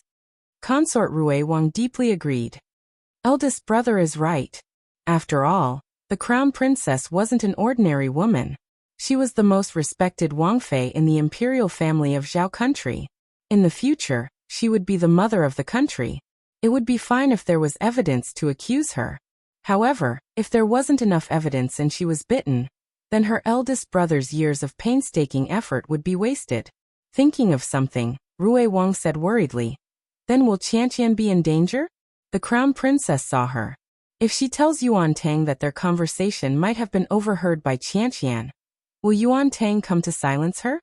Yuan Tang's martial arts are so high, and she even tried to assassinate Imperial Father. The more she said, the more frightened Rui Wang became. How did his wife encounter this kind of thing? Ning Wang smiled warmly, replying, I will send someone to Rui Wang Fu to protect Sandaimei. Sandaimei, try not to leave the Fu in the next few days. If you have to leave the Fu, take the shadow guards I sent over. Rui Wang's heart returned to his stomach. He cupped his hands and smiled. That would be great. I thanked eldest brother on behalf of Qianqian. Prince Ning patted him on the shoulder and said, We're a family. The medical center. Gu Jiao had just returned from outside. She treated a guest's injury and put his dislocated left arm back in place. The second boss walked over and knocked on her door. He smiled and said, Little Gu, are you free later? Speak. Gu Jiao said concisely. The second boss walked in and said with a smile, Do you still remember what day it is tomorrow? What day? Gu Jiao asked. The second boss said with hurt, You really forgot. Gu Jiao pulled out her memory in a second. Isn't it a gathering of the Chamber of Commerce? A genius's brain would never disappoint. The second boss smiled. That's right. It's a gathering of the Chamber of Commerce. It's at the Four Seas Manor in the eastern suburbs of the capital. I will send someone to pick you up at Jadewater Alley tomorrow morning. Gu Jiao said, Oh, how many days will I be gone? The second boss gestured with his fingers. 3 days. It won't be long. Okay. Gu Jiao nodded. The second boss looked at her suspiciously. Little Gu. Gu Jiao. Yes. The second boss said, Have you gained weight? Your clothes are too small. Are they? Gu Jiao looked down at her body. She didn't feel it. Gu Jiao took a ruler to measure her waist. She had been exercising a lot recently and had lost half an inch. However, her clothes were too small. They were indeed too small. It was not other parts of her body that were too small. It was the lapel that could not be closed. Gu Jiao had a headache. If she continued to grow like this, it would be difficult for her to dress as a man. The medical center was especially busy today. The second boss was soon called away by shopkeeper Wang. Little Jiangli came over. Sister Gu, there is someone outside the door. She said she is looking for you. Gu Jiao buried her head in sorting out the information of the previous patient. She said, Is it a patient? Line up. Little Jiangli shook her head. It's not a patient. It's a madam. She said she knows you and that you promised to visit her to treat her madam. I promised to visit her madam to treat her madam? Did I? Gu Jiao searched her mind and made sure there was no such memory. She asked little Jiangli to reply to the madam. After a while, little Jiangli came again. This time, she had a token in her hand. Sister Gu, the madam said you will know after you see her. Let me see. Gu Jiao reached out and took the token. The token had the emblem of the royal family of the Zhao kingdom and a big Ning character. It was someone from Prince Ning's mansion. Yes, she had promised Prince Ning that she would visit Princess Ning's house to treat her body. However, before she could go to Prince Ning's mansion, Princess Ning went back to visit her parents. Although her parents were also in the capital, it was strange to go to her parents' house to check her pulse. Gu Jiao said to little Jiangli, I have 3 more patients here. Ask the madam to wait for a while. If there are more patients, arrange them to be with Dr. Song and Dr. Liu. Got it, Sister Gu. Little Jiangli left obediently. Little Jiangli was small, but she was very considerate. After Gu Jiao finished checking the 3 patients, little Jiangli led the female official beside Princess Ning in. The female official greeted Gu Jiao politely, Dr. Gu. Gu Jiao asked, Did Princess Ning come back? The female official smiled and said, That's right. Our Princess Ning came back last night. Today, she went to the palace to pay respects to the Empress and Imperial concubine. When she came back in the afternoon, she suddenly felt a tightness in her chest. I heard from the prince that Dr. Gu's medical skills are excellent, so I specially asked Dr. Gu to go to the mansion to check the Princess Ning's pulse. The latest chapter of this book is not finished yet. For more exciting content, please scan the QR code below to download the app. Novels are updated faster. Millions of novels are free to read. Novels with connotations that you can't find on the internet are all available here. https://www.zhbqg.com/89642_8964286/110532202. HTML Genius memorized this website's address in 1 second. www.zhbqg.com Bikugo mobile reading website.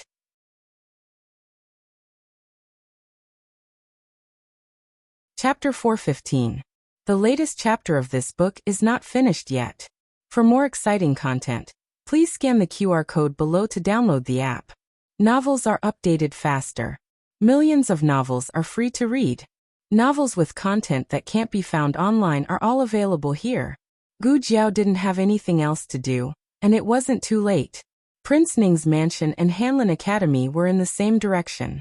After treating Princess Ning's illness, she could pick up Xiao Lulang on the way. Gu Jiao said, "Okay, wait for me first. I'll pack my things." The female officer smiled and said, "We've prepared the carriage. After treating Princess Ning's illness, we'll take you wherever you want to go." Gu Jiao shook her head. "No need to trouble yourself. I'll take the medical center's carriage." The female officer responded, "We'll listen to Dr. Gu." Gu Jiao got on the carriage with a small basket on her back. The small basket contained her medicine box, some commonly used Chinese medicine, and some travel items. The basket didn't look big, but it could hold a lot of things. Xiao Sanzi drove the carriage. Their carriage followed Prince Ning's carriage, and they arrived at Prince Ning's mansion without any obstruction. It was the first time Gu Jiao entered an ancient prince's mansion. Last time, when she sent Princess Ruiwang home, she didn't go in. This time, she could take the opportunity to see what the prince's mansion looked like. Prince Ning's mansion covered a large area. There was a whole street that belonged to Prince Ning's mansion. Of course, it was just a small street, not a commercial street like Chang and Street and Xuanwu Street. On both sides of the street were the residences of Prince Ning's mansion servants. The closer they got to the mansion, the stricter the security became. Presumably, the people living there were not ordinary people. The status of doctors in Zhao country wasn't high, and the status of female doctors was even lower. It was reasonable to say that they weren't qualified to go through the main gate. However, Gu Jiao's identity was special. The female officer of Prince Ning's mansion still took her through the south gate. However, she didn't open the main gate in the middle, but the side gate. This was the rule of the royal family. Only the prince, Princess Ning, and the legitimate bloodline of the royal family could go through the main gate. Otherwise, the emperor, empress, and empress dowager could go through the main gate. Even if Princess Zhuang came, she could only enter through the side gate. The maid told Gu Jiao that her surname was Yao. Gu Jiao made a no sound in her heart. She had the same surname as Yao Shi. What a coincidence. The landscape of Prince Ning's mansion was more standard than expected, which complemented Prince Ning's temperament. But some details of the design, such as pavilions, waterside corridors, birdsong and fragrant flowers, were obviously designed by Princess Ning. Maid Yao took Gu Jiao to Princess Ning's courtyard.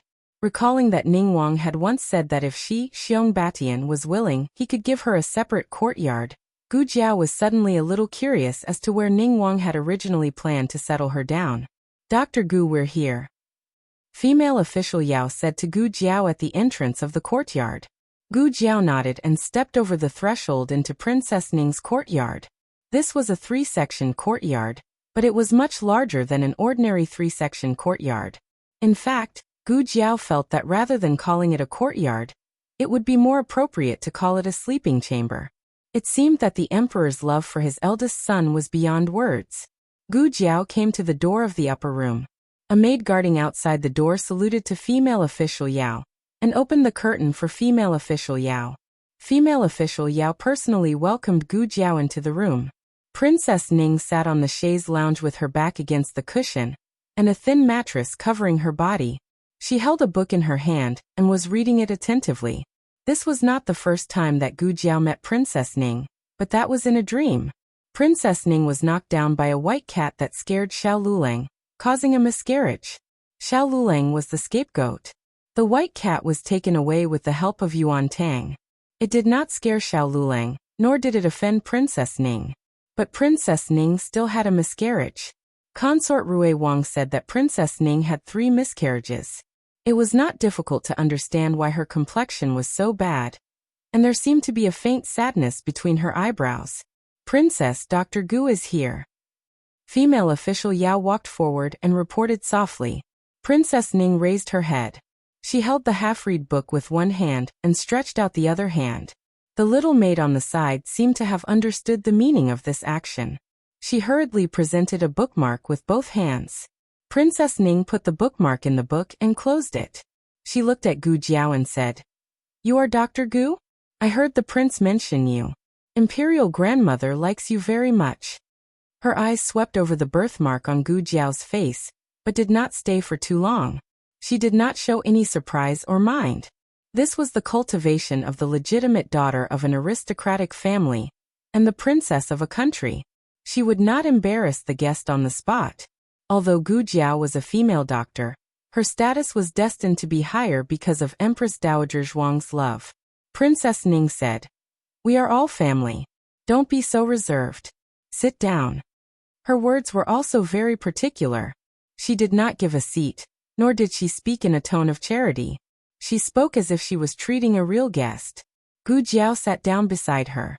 Before sitting down, she took down the small basket and put it on another chair. "Princess, what are you reading?" she asked. Mentioning this, Princess Ning smiled faintly. "Some poetry books. Do you want to read?" She handed the book to Gu Jiao. Gu Jiao shook her head.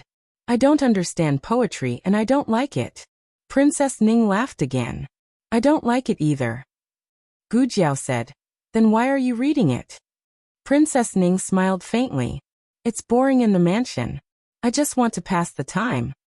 Although she said that, Gu Jiao felt that she was not just killing time. Instead, it was more like she was forcing herself to do something she did not like, but had to do. Gu Jiao said to her, "Let me feel your pulse." Princess Ning reached out her hand. A maid came forward and wanted to put a handkerchief on Princess Ning's wrist. Princess Ning said, "No need." "Yes." The maid took the handkerchief and left. Gu Jiao began to feel Princess Ning's pulse. The room quieted down. Princess Ning's pulse was as Gu Jiao expected. Gu Jiao asked, "How is your sleep? Is it difficult to fall asleep?" Princess Ning smiled bitterly. "A little bit." Gu Jiao looked directly at maid Yao beside Princess Ning. "How long do you usually fall asleep after going to bed?" Maid Yao looked at Princess Ning. Seeing that Princess Ning did not stop her, she said honestly, "At least an hour, at most she may not sleep all night." Gu Jiao nodded thoughtfully and said, "How's your appetite?" "Not very good." Maid Yao replied, "I can't eat it. When I finally eat it, it's hard to digest." Gu Jiao nodded and took back her hand. She said to Princess Ning, "Judging from your pulse, you have a weak spleen and stomach. It's not a difficult disease. With your condition, you can get better in 1 or 2 months. Have you seen a doctor?" Princess Ning said, "Yes, I have. It's the same as you said. She will be fine after taking medicine. If she stops taking medicine, she will relapse." So the crux of the problem was not the spleen deficiency, but the heart disease. Gu Jiao said to Princess Ning, "Please ask others to leave." Princess Ning did not hesitate. "You can leave." Only the 2 of them were left in the room. Gu Jiao made a comprehensive evaluation and diagnosis of Princess Ning, and found that she was slightly depressed. It was not to the extent that Yao Shi had been in the beginning, but if she ignored it, it was very likely that it would develop into a more serious state than Yao Shi. Gu Jiao didn't say to Princess Ning, "You have to take it easy." For patients with depression, taking it easy was the same as drinking more hot water. If you took it easy, you wouldn't be depressed. If you didn't take it easy, you were really sick. Gu Jiao opened the small medicine box. Since Yao Shi recovered, there was no antidepressant in the small medicine box. Today it appeared again. Gu Jiao took out 2 boxes of antidepressants. She opened them and put them in a porcelain bottle. She handed it to her. One in the morning and one in the evening. Try to take it before you go to bed.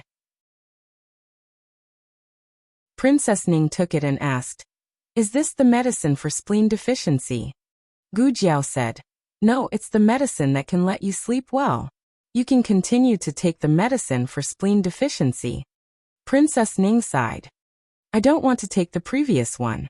It's too bitter." Gu Jiao thought for a moment and said, "That's fine. I'll have someone send a few bottles of pills to Princess Ning later." The Miracle Hand Hall opened their own medicine workshop. Other than making the wound medicine that the military needed, they also opened a few pill production lines. Among them were pills that strengthen the spleen and stomach. "Is it bitter?" Princess Ning asked. Gu Jiao said, "I put honey in it. It's not bitter." Princess Ning sighed. "That's good." A high and mighty Princess Ning was actually afraid of taking bitter medicine. This understanding made Gu Jiao feel that Princess Ning was not the same as she thought. After this, Gu Jiao reminded Princess Ning of some things to pay attention to in her daily life. The main things were the taboos in her diet, and that she had to come out more often to bask in the sun, take a walk, and move her body. After doing all this, Gu Jiao planned to leave. "I'll have someone send the medicine to Princess Ning in a moment." Princess Ning said, "Don't bother. I'll send someone to get it." "That's fine." Gu Jiao did not refuse. Princess Ning wanted to pay Gu Jiao's consultation fee. Gu Jiao said, "His Highness Prince Ning will pay." Princess Ning was stunned and smiled. Okay. This was the first real smile that Gu Jiao saw when she entered the room. Did she only smile like this when Prince Ning was mentioned? Gu Jiao packed her things and Mei Diao walked her out. As soon as the two arrived at the gate of Prince Ning's mansion, they unexpectedly met Prince Ning, who was getting out of the carriage. "Your Highness." Female official Yao hurriedly bowed in greeting. Prince Ning nodded slightly and looked at Gu Jiao. He showed a gentle smile. "It's Dr. Gu. I didn't expect you to come," Mei Diao said. Princess Ning had a bit of chest tightness in the afternoon. "I remembered that Your Highness said Dr. Gu's medical skills were excellent, so I went to the Miracle Hall to invite Dr. Gu over." Prince Ning nodded approvingly. "You did well. You can leave. I want to talk to Dr. Gu about Princess Ning's illness. Then I'll go to the Miracle Hall to get the medicine," Mei Diao said. Mei Diao got on the carriage. Prince Ning pointed at the mansion. "If Dr. Gu is not in a hurry, why don't you go to the reception pavilion?" Gu Jiao said, "I'm in a hurry. If Your Highness has something to say, please say it quickly. Also, since we've met, I'll have to trouble Your Highness to pay the consultation fee." "Okay." Prince Ning took out a 50-tael banknote from his pocket. 100 taels, Gu Jiao said. The Princess of Xinyang gave 100 taels, directly breaking the upper limit of her consultation fee. Prince Ning paused. For a moment, he inexplicably felt that Gu Jiao's exorbitant demand was familiar, as if he had seen it somewhere before. Gu Jiao crossed her arms and said, "I said before, the consultation fee isn't cheap." "That's right," Gu Jiao had kindly reminded him. Prince Ning hadn't haggled at the time, so it was even more impossible for him to haggle after she finished treating Princess Ning's illness. But Prince Ning hadn't expected that the price she said wasn't cheap would be this high. Prince Ning's heart felt stifled. It wasn't that he couldn't afford it, but there was an unspeakable stifling feeling. In the end, Prince Ning still paid the 100-tael banknote. Gu Jiao took the banknote. "What does Your Highness want to ask? Speak." Spending money really was different. Her business attitude was even better. Prince Ning was startled by her suddenly good tone. He opened his mouth and asked, "It's about Princess Ning's illness. I want to know what's wrong with her." Gu Jiao said, "Her spleen and stomach are weak, that's one reason. She's overly worried, that's the second reason." Prince Ning's brows furrowed. "Overly worried?" Gu Jiao made a sound of N. "It's depression. In the words of ordinary people, it's a heart disease. I've prescribed medicine for it. But Your Highness Prince Ning should take care of Princess Ning's mood." "She is it because of the child? Princess Ning and I have been married for many years. We've always wanted to have a child of our own." Unfortunately, the heavens didn't fulfill our wishes. This time the child couldn't be saved. He used the word again. It seemed unintentional, but he was telling Gu Jiao that this wasn't the first time Princess Ning had a miscarriage. Gu Jiao had heard from consort Rui Wang that Princess Ning had had 3 miscarriages, so she wasn't surprised. She had always been calm, so Prince Ning didn't think her reaction was suspicious. Prince Ning asked, "Can Princess Ning have children in the future?" Gu Jiao said, "It's hard to say. The most important thing now is Princess Ning's illness." Prince Ning nodded and said, "Then does she know?" Gu Jiao said, "I didn't say anything about the depression." Prince Ning secretly breathed a sigh of relief. "Fortunately, you didn't say anything. I don't want her to worry about her illness. I'll pay attention in the future." Gu Jiao nodded. "Goodbye." Prince Ning stopped her. "I heard." "Yes?" Gu Jiao looked back at him. Prince Ning said with gentle eyes, "Dr. Gu went to the palace yesterday and saw consort Rui Wang and Crown Princess." Gu Jiao didn't deny it. She said frankly, "Is there a problem?" Prince Ning smiled. "No. It's third sister. It's third sister-in-law who mentioned Miss Gu to me. It's not the first time that third sister-in-law has been with Dr. Gu. You two seem to have a good relationship. If Dr. Gu doesn't mind, you can come and accompany Princess Ning more often in the future." Gu Jiao glanced at him and said, "I'm a doctor. I only need to accompany patients." Prince Ning laughed. "I'm being rude." Gu Jiao withdrew her gaze and left Prince Ning's mansion. She asked Xiao Sanzi to drive the carriage to Hanlin Academy. Unfortunately, Xiao Lulang was called to work overtime again. Kong Mu knew Gu Jiao and knew that she was Xiao Liulang's wife. He said to her, he went to the cabinet. "I heard that Grand Secretary Yuan needed more people and personally selected this year's 3 cauldrons to go over." The 3 cauldrons were Xiao Lulang, Royal Princeton, and Ning Ziyuan. Gu Jiao rubbed her chin. Grand Secretary Yuan had a good reputation, and he might be a future relative. He wasn't a bad person.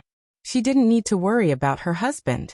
Xiao Sanzi asked, "Miss Gu, are we going back to the medical center or to Clearwater Alley?" Gu Jiao thought for a moment. "Let's go back to the medical center first." Gu Jiao returned to the medical center and put a banknote of 100 taels on the counter. Shopkeeper Wang looked at her in surprise. "What's this?" "The consultation fee."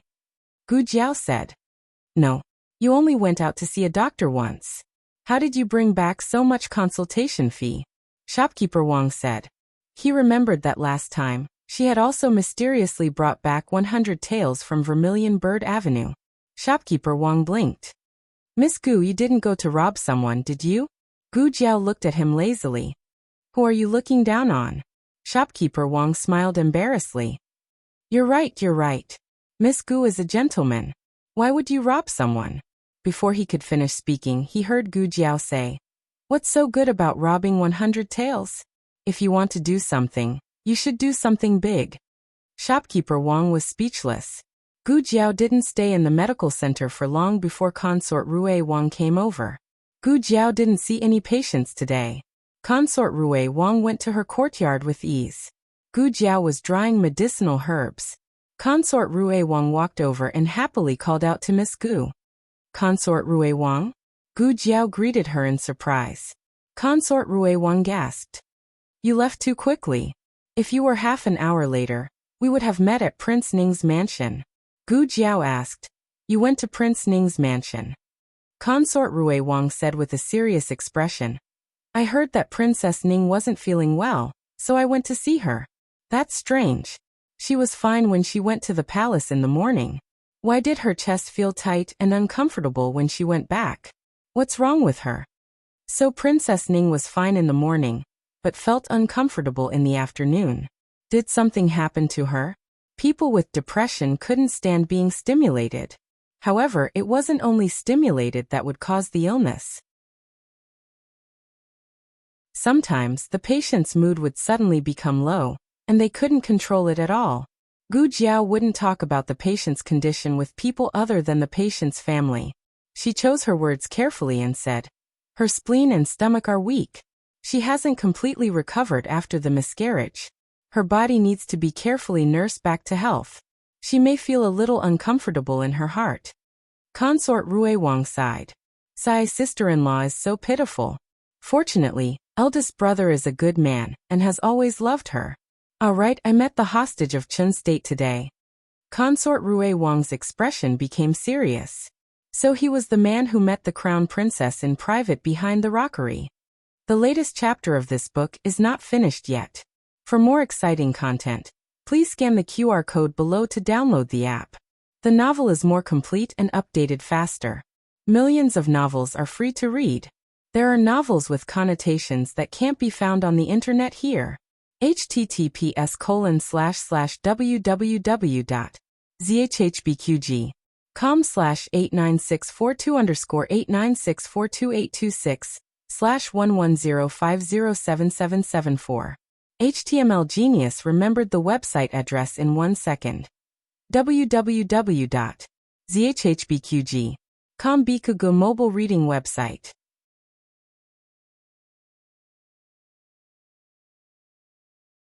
Chapter 416. The latest chapter of this book is not finished yet. For more exciting content, please scan the QR code below to download the app. The novel will be updated more quickly. Millions of novels can be read for free. There are all kinds of novels that can't be found on the internet. After coming out of the medical center, Gu Jiao got in Xiao Sanzi's carriage and went to Lu Yixing's house. Lu Yixing's house was as poor as usual, but Lu Yixing wasn't sitting in the yard as usual. Only the mute boy named Anu and another old nanny were working in the front yard. One was weaving baskets, and the other was scrubbing. The two of them recognized Gu Jiao. Gu Jiao said, "I'm looking for Lu Yixing. Is he here?" The old nanny was hard of hearing and couldn't hear. Anu pointed to a room inside. "Thank you." Gu Jiao thanked her and stepped into the central room. Then she turned and walked into the other room that Anu pointed to. This was a study room, which was also Lu Yixing's bedroom. It was about the same size as the west room in Xiaolulang and Little Jingkong. The furnishings were very old and simple. The paint on the cabinet was peeling off, and the table was lame and made of stone. There were also some broken furniture. She didn't know if it was picked up from outside or smashed by someone who broke into the room. In short, it was full of holes and cracks. Lu Yixing was wearing a coarse hemp garment. He sat behind the desk and read a book attentively. Gu Jiao recognized that this was the book she gave him last time. He really began to read. Gu Jiao didn't disturb him. She crossed her arms and leaned against the door. Lu Yixing was immersed in the sea of books and didn't notice Gu Jiao's arrival for a moment. It was only when the old nanny outside accidentally knocked over a stool that he raised his head in shock and heard a loud crash. Then he saw Gu Jiao leaning against the door and looking at him calmly. Generally speaking, it was very awkward to see someone being caught red-handed, and one would subconsciously look away. Gu Jiao didn't. She raised her eyebrows and asked, "Did I disturb you?" "No, it wasn't you." Lu Yixing hid the surprise in his eyes and opened the window beside him to take a look outside. After making sure that the old lady was fine, he felt relieved. "Why are you here?" He closed the book and cautiously looked around his room. It was unknown if he was checking to see if there was any dirt or mess in his room that could not be seen. Fortunately, he didn't. Nanny and Anu had just cleaned up this morning. He hesitated for a moment. He wanted to invite the other party in, but felt that it was inappropriate, so he stood up and said, "Let's go to the central room." Gu Jiao nodded. The guest had to follow the host's wishes, so it didn't matter where they sat. Although there were two servants in Lu Yixing's house, one of them was old and hard of hearing, while the other could not speak. Lu Yixing would personally entertain the guests. Of course, there had never been any other guests in his house, and Gu Jiao was the only one. Yuan Tang could not be counted as a guest. "Sit." Lu Yixing pointed to the chair and said. Gu Jiao sat down. A white shadow rushed over and jumped onto Gu Jiao's legs. Its fat body was curled up into a furry ball, and it obediently let Gu Jiao stroke it. Gu Jiao poked its soft belly with her fingertips and said amusedly, "You still remember me?" This white cat was the one that almost scared Xiao Lulang and bumped into Princess Ning. Yuan Tang caught it in time. Seeing that Gu Jiao liked it, and the white cat also liked Gu Jiao, Yuan Tang lied that it was an ownerless cat and asked Gu Jiao to take it home. However, Gu Jiao did not take it away. Of course, Gu Jiao had guessed that it was Yuan Tang's cat after the incident, and she clearly exposed it in front of Yuan Tang. She thought that Yuan Tang would take her cat back. "You're still here." Gu Jiao curved her lips and stroked the cat comfortably. Lu Yixing saw that she was playing happily with the white cat and could not help asking, "Since you like it so much, why don't you take it back?" Her husband was afraid of cats. This man was not afraid of anything, not even death, but he was afraid of cats.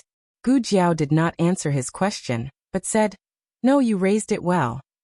She paused and turned to look at him. "Don't you like cats?" Lu Yixing lowered his eyes and said, "No, I like it very much. It can catch mice." After it came, there were no mice in the house. Gu Jiao poked its belly. "Are you so capable?" The white cat meowed proudly. "Does it have a name?" Gu Jiao suddenly asked. Lu Yixing was asked. "It was just raising a cat. Did it need a name?" Gu Jiao actually had no experience in raising pets, but little Jing Kong had to name the 7 chickens one by one, so she subconsciously thought that this white cat should have a name too. Lu Yixing looked a little embarrassed. She said that she liked raising cats, but she did not even give a name to the cat. Lu Yixing's eyes flashed and he said, I thought of a few names, but I don't know which one is good." Gu Jiao looked at him. "Let's hear it." Lu Yixing, who knew nothing about naming, was speechless. Lu Yixing had an idea, and he said, "Why don't you give it a name? After all, it's your cat, and it's just temporarily in my care." "Okay." Gu Jiao nodded, thought for a moment and said, "Let's call it Little Sure." There were 9 mythical animals in the house, and this one was the 10th. "Okay, let's call it Little Sure." Lu Yixing had no objection at all. "Are you here to see Little Sure today?" he asked, and stood up to pour water for Gu Jiao. "I'm here to see you too," Gu Jiao said.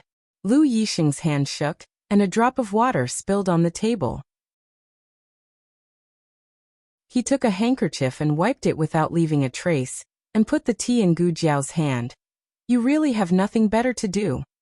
Gu Jiao took down the small basket and took out a few thick books from it. "Here." Last time, she gave Lu Yixing the 4 books. This time, she gave him the 5 classics and 2 arithmetic books. They were all annotated, and were very suitable for self-taught scholars. Lu Yixing wanted to say something, but hesitated. Gu Jiao could almost imagine what he was going to say. "I know you can't afford these books, but I'm not giving them to you for free. These are Little Sure's food expenses. Little Sure is so fat, and it's obvious that he can eat a lot." The white cat meowed bitterly. Lu Yixing sighed. "You'll regret it if you lose the bet." He would never be conferred the title of Marquis or Minister in this lifetime. Lu Yixing hesitated for a moment, but in the end he accepted the books. However, he secretly remembered the value of these books, and he would return them to her one day. Lu Yixing stroked the covers of the books and said, "I'm borrowing these books from you. I'll return them to you when I earn some money." "It's up to you," Gu Jiao said nonchalantly. It was just a few books, and she didn't lack money. However, she didn't refuse him on the spot, because she wanted to take care of his incomparably strong self-esteem. At this time, Gu Jiao didn't know that one day many years later, Lu Yixing really did return the money for these books, but he didn't use money. 1 book, 1 city. A total of 11 cities, and he returned her half of the country. "If there's anything you don't understand, you can ask me," Gu Jiao said confidently when she saw Lu Yixing flipping through the 2 arithmetic books. "Okay." Lu Yixing humbly asked for advice, and took out a pile of 8-part essay drafts from his room. Gu Jiao said without changing her expression. "Or, you don't have to ask me." Lu Yixing. Gu Jiao stroked the cat for a while, and in the end she wanted to sniff the cat, but she restrained herself. "Actually, I came here today for another matter." She was so busy stroking the cat that she almost forgot about the important matter. "What's the matter?" Lu Yixing asked. "It's about Yuan Tang," Gu Jiao said. As soon as she finished speaking, Yuan Tang's voice sounded from the other room. "What does it have to do with this prince?" Gu Jiao frowned strangely. Lu Yixing explained. He came here just now, and he's sleeping in the woodshed. Gu Jiao looked at Yuan Tang with a puzzled expression. You don't want to sleep in the imperial palace, but instead sleep in the woodshed. What's wrong with you? Yuan Tang covered his face with a folding fan and yawned. He strode over and sat down across from Gu Jiao. As long as I'm close to cousin, what's wrong with sleeping in the woodshed? Lu Yixing said to Gu Jiao. I thought he wouldn't wake up, so I didn't tell you. He didn't expect Gu Jiao to suddenly mention Yuan Tang. If he had known, he would have reminded her. After all, it was quite embarrassing to be caught talking about someone behind their back. Lu Yixing thought too much. Gu Jiao wasn't embarrassed at all. Gu Jiao made a sound and said to Yuan Tang, You came at the right time. Yuan Tang smiled. What's wrong? Do you miss this prince? Lu Yixing's eyes turned cold. Yuan Tang hurriedly said to him, Don't be angry, it's just a joke. I only have cousin in my heart, there's no room for anyone else. Lu Yixing was obviously used to his shamelessness and glib tongue.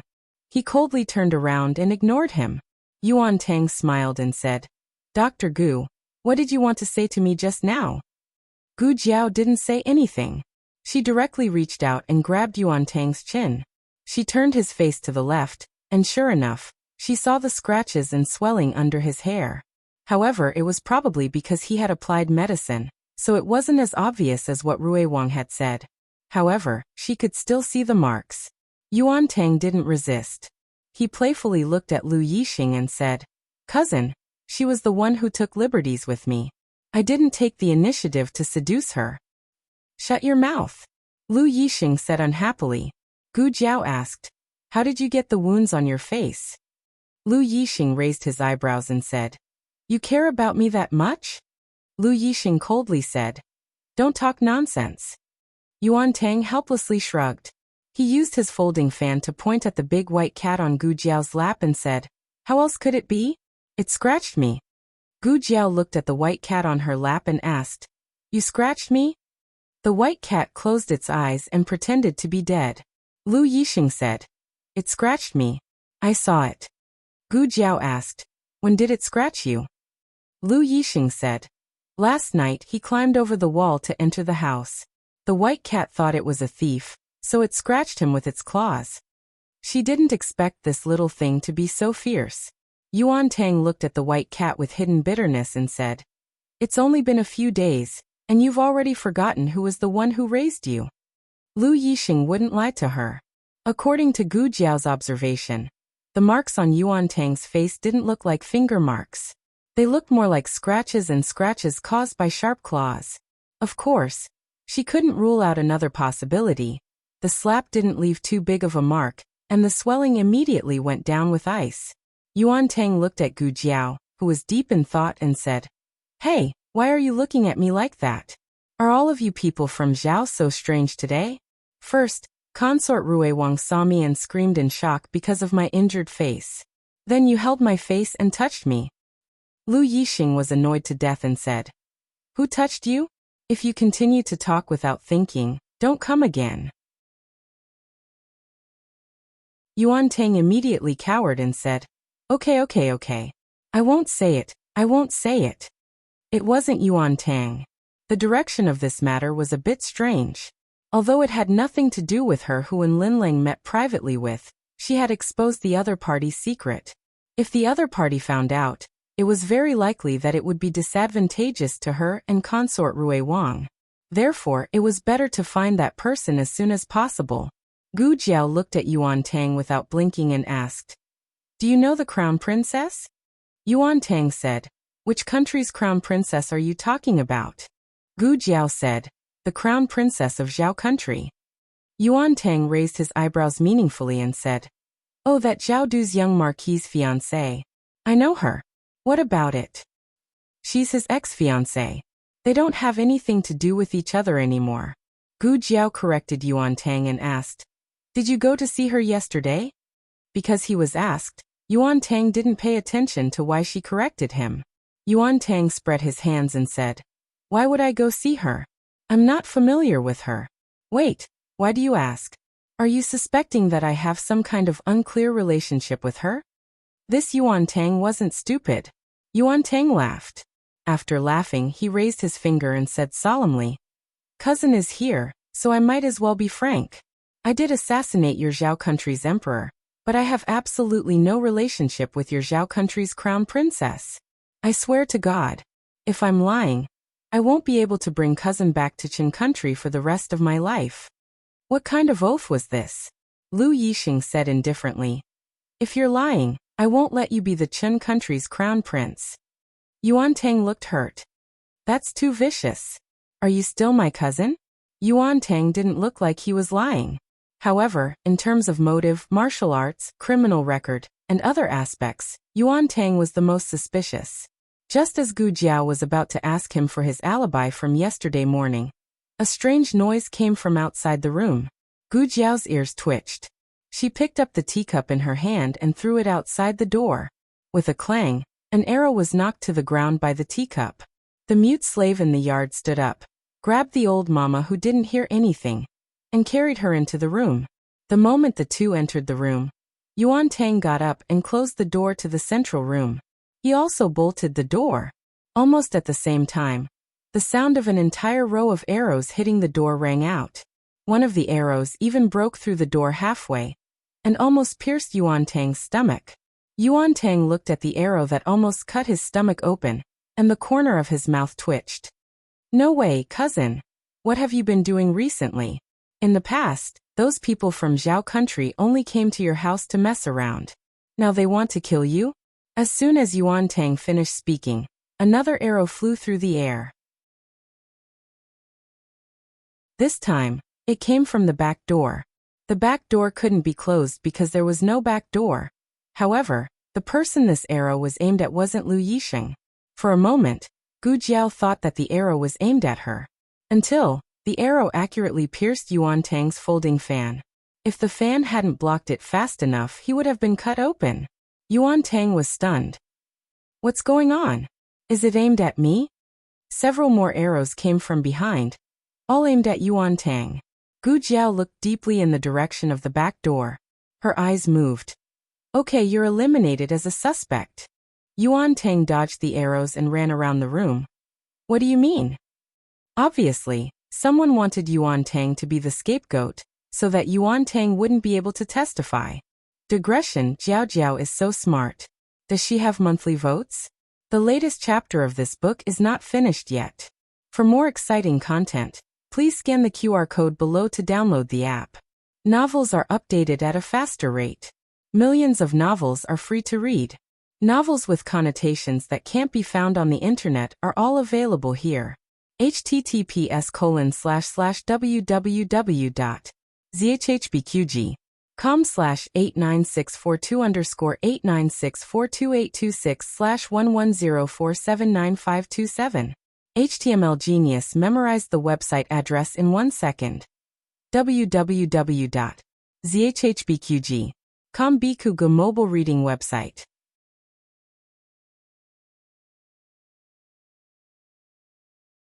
Chapter 417. The latest chapter of this book is not finished yet. For more exciting content, please scan the QR code below to download the app. Novels are updated faster and more frequently. Millions of novels are free to read. Novels with connotations that can't be found on the internet are all available here. Yuan Tang was being chased all over the place. How could he care about washing off suspicion? In fact, he usually brought his subordinates with him when he went out. It was only when he came to Lu Yixing's place that he was always alone. This was because Lu Yixing didn't like to be disturbed. He didn't even want to see him, let alone his subordinates. Who would have thought that after so many times without incident, he would suffer a setback today? The assassins came in a menacing manner, and each one of them was powerful. He almost couldn't handle them. At first, the assassins only wanted to kill him, but after missing, they no longer cared about whether there were other people in the room. Several arrows almost hit Gu Jiao and Lu Yixing. In order not to implicate the two of them, Yuan Tang gritted his teeth. I'm leaving first. As Yuan Tang left, the surrounding assassins gradually disappeared. It seemed that they were chasing after Yuan Tang. Lu Yixing's expression became very ugly. Gu Jiao didn't know if he was recalling something, or if he was simply worried about Yuan Tang's situation. Yuan Tang's situation was indeed not good. This time, the other party seemed to be determined to kill him at all costs. No matter where Yuan Tang fled, he could feel that group of people chasing after him. His martial arts were not on par with the Dragon Shadow Guards, but he was at least one of the top 10 experts in the state of Chun. He was confident that he wouldn't lose to this group of assassins in a one-on-one fight. However, there was a saying that went, outnumbered. The direction back to the palace was completely blocked. It was obvious that the assassins didn't want him to return to the palace to call for reinforcements. How despicable. Don't let this prince find out who did it, or else this prince will skin you alive. Yuan Tang had no choice but to escape in another direction. He didn't know how long he was chased until night fell, until he left the lights of the homes far behind him, until his internal energy was exhausted and he couldn't escape anymore.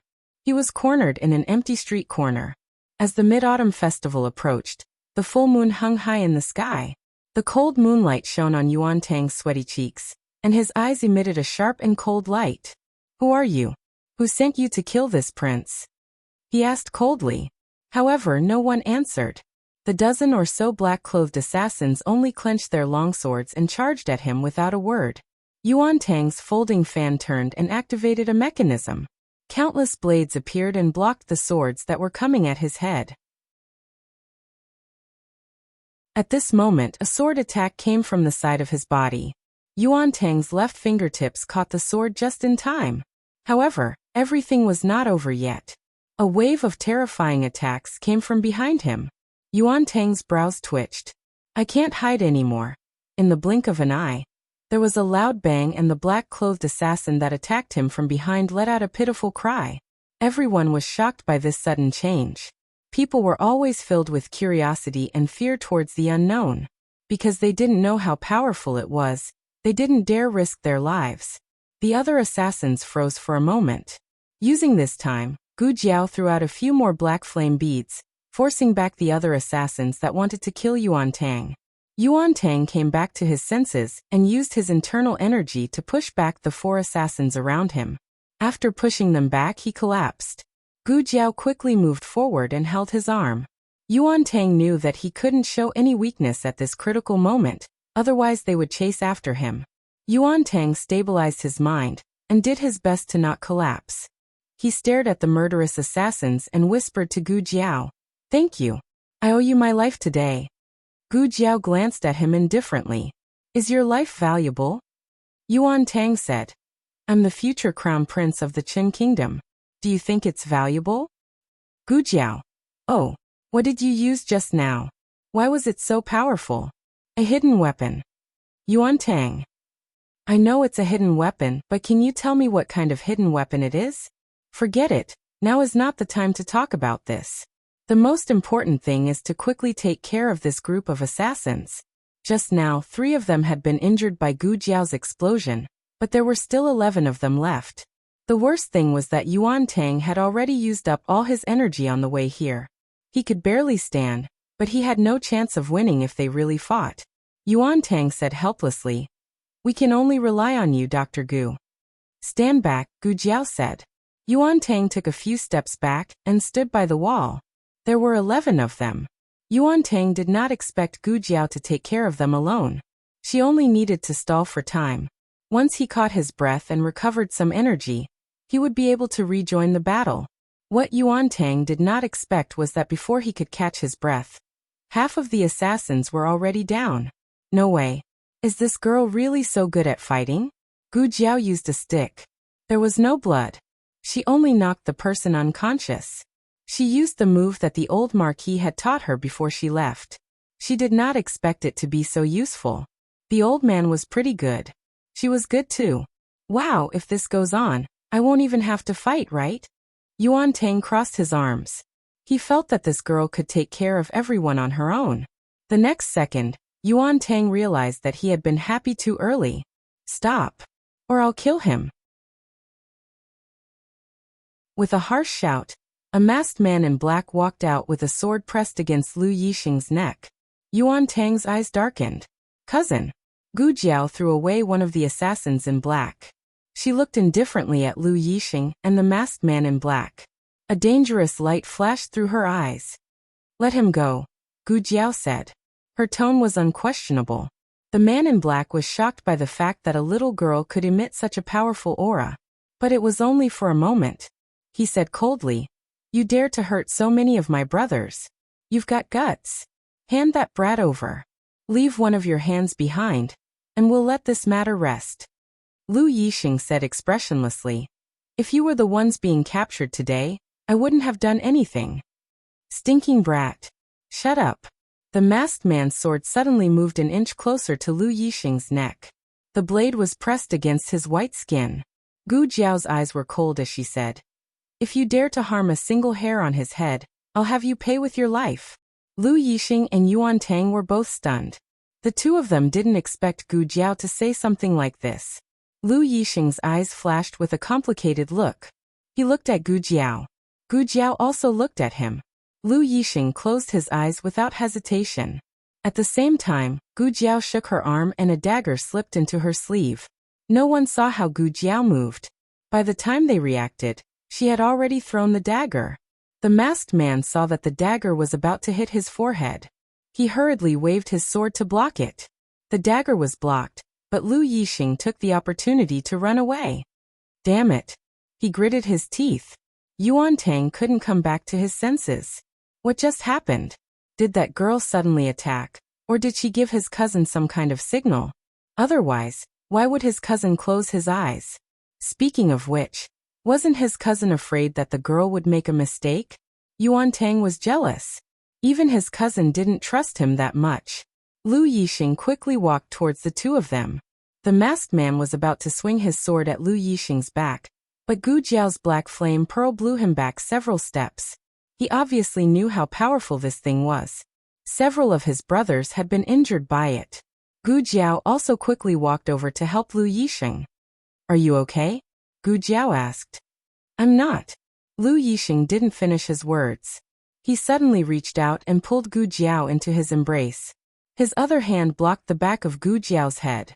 A sword slashed down and Lu Yixing's little finger flew out. "Cousin!" Yuan Tang cried out involuntarily. Hot blood splashed onto Gu Jiao's neck. She grabbed Lu Yixing's right hand and saw the bloody wound on his little finger. Her eyes instantly turned cold. At this moment, everyone felt that Gu Jiao's aura had changed. It was as if the fight just now was just a casual fight. She wasn't really angry. But now every strand of her hair seemed to be on the verge of exploding. Gu Jiao wasn't sure what the dream of returning to the manor meant. She only knew that it was getting harder and harder for her to separate herself from the dream. Lu Yixing was the person who would bury her. He was the person she would protect for the rest of her life. It didn't matter if this strong emotion came from the person in front of her, or the person in her dream. She only knew that there was a voice in her head that said, "No one is allowed to hurt him." Gu Jiao tore off a piece of her dress and wrapped it around Lu Yixing's wound. Then she pulled out the dagger at her waist. Everyone was shocked by her sudden outburst of aura and murderous aura, to the point that they didn't even move as they watched her bandage someone's wound. When Gu Jiao made her move, everyone finally reacted. Unfortunately, it was too late. Gu Jiao took a few steps forward. She threw the dagger into the air and grabbed it. The moment she landed, her dagger fiercely stabbed into the heart of the assassin who had attacked Lu Yixing. Another stream of blood spurted out, splashing onto her face. She wiped it away and her eyes became terrifying. Everyone was stunned by this scene. She had fought for so long and had only used a stick to knock them unconscious. They thought that she didn't have a weapon or that she didn't know how to use a weapon. They even thought that she was timid, kind and indecisive. After all, she was just a young girl in her teens. However, it was this timid, kind-hearted, and indecisive little girl who had stabbed an assassin in the heart with her dagger. It seemed like an instant, but it also seemed like a long time had passed. When the masked assassin recovered from his shock, all of his brothers had fallen. The air was filled with the thick smell of blood. His martial arts weren't weak. If he really fought to the death with Gu Jiao, even if he couldn't win, Escaping wouldn't be a problem. But he had been scared silly by Gu Jiao's methods. Was this really a young girl? He's a god of death, isn't he? Gu Jiao's face was covered in blood. But it wasn't her own. Her dagger was also dripping with blood. The ruthlessness in her body was stirred up by the blood. She grabbed the dagger and walked towards the masked man step by step like an Asura who had returned from purgatory. The masked man's legs turned to jelly, and he fell to the ground on his butt. Don't come over. Don't come over. He supported himself with one hand on the ground and stepped back. He pointed his sword at Gu Jiao with the other. But his words couldn't even be considered a roar. At most, it was a hollow roar. Lu Yixing and Yuan Tang naturally noticed that something was wrong with Gu Jiao. They called her several times, but she didn't seem to hear them. Dr. Gu. Lu Yixing called her again. Gu Jiao still didn't respond. Yuan Tang walked over and stood in front of Gu Jiao. Enough. That's enough.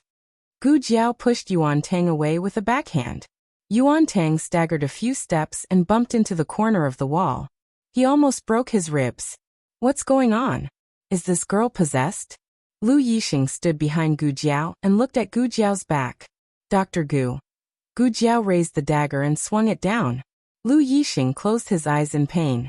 Gu Jiao took out a match and found the severed finger on the dirty ground. Lu Yixing leaned against the wall and sat down. She knelt in front of Lu Yixing and opened the small medicine box. She took out the disinfectant and surgical instruments, washed her hands and put on gloves. Gu Jiao cleaned Lu Yixing's wound, injected anesthetics, and stitched up the severed finger. During the stitching process, she didn't say a word. Lu Yixing didn't ask either.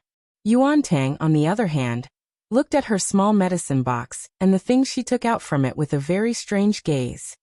Hey, what are these? Will it really heal if you reconnect it like this? What did you just do to my cousin? Why doesn't it hurt? Hey, say something. You're very scary, okay? Yuan Tang waved his finger in front of Gu Jiao's eyes. Gu Jiao didn't respond. She didn't deliberately ignore him, but she really didn't seem to see him. Yuan Tang looked at Lu Yixing strangely. Cousin, she. Lu Yixing gave him a look that told him to shut up. Yuan Tang shut his mouth resentfully, but he couldn't help looking at Gu Jiao. Was this girl really bewitched? Why couldn't she hear or see him? Gu Jiao's surgery was very meticulous. After the last stitch, she cut off the thread and wrapped it with gauze. The next second, she blacked out and fainted. Gu Jiao actually lost consciousness a long time ago. She completed the surgery for Lu Yixing based on her obsession. After the surgery, she didn't need to hold on anymore. She couldn't hold on anymore. Seeing Gu Jiao fall to the dirty ground, Lu Yixing almost instinctively reached out and supported Gu Jiao's swaying little body with his arm. He gently pulled back his arm and Gu Jiao fell into his arms. The girl's fragrance mixed with the strong smell of blood penetrated the tip of his nose. He had never been so close to anyone. His body stiffened. However, before he could get used to the existence of the young girl in his arms, a robust figure descended from the sky and snatched Gu Jiao from his arms. Who is it? Yuan Tang suddenly blocked in front of Lu Yixing. He reached out to snatch Gu Jiao back, but he couldn't even touch the other party's clothes. Who are you? Lu Yixing supported himself against the wall and coldly stood up. Just when the two of them thought that the other party was another assassin who came to assassinate them, the other party suddenly hit the southeast roof with his palm. Miserable screams came from the roof, followed by more than 10 figures falling down. Yuan Tang's complexion changed. When did so many assassins appear in the dark?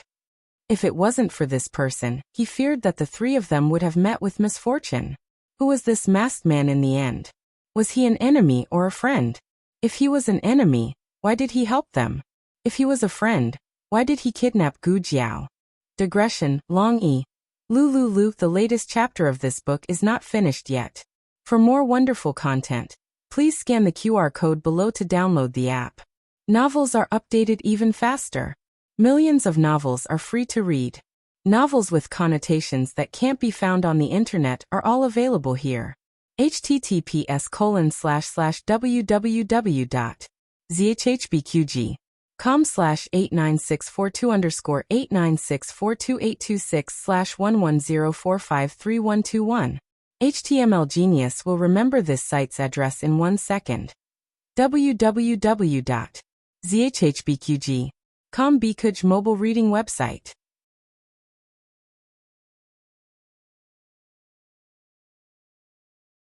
Chapter 418. The latest chapter of this book is not finished yet. For more wonderful content, please scan the QR code below to download the app. Novels are updated even faster. Millions of novels are free to read. Novels with connotations that can't be found online are all here. When Gu Jiao woke up, she found herself lying in a strange yet familiar room. It was strange because this was definitely not her West room. Nor was it the small courtyard of the medical hall. It was familiar because she seemed to have been here before. Awake. A woman's voice came from the direction of the window.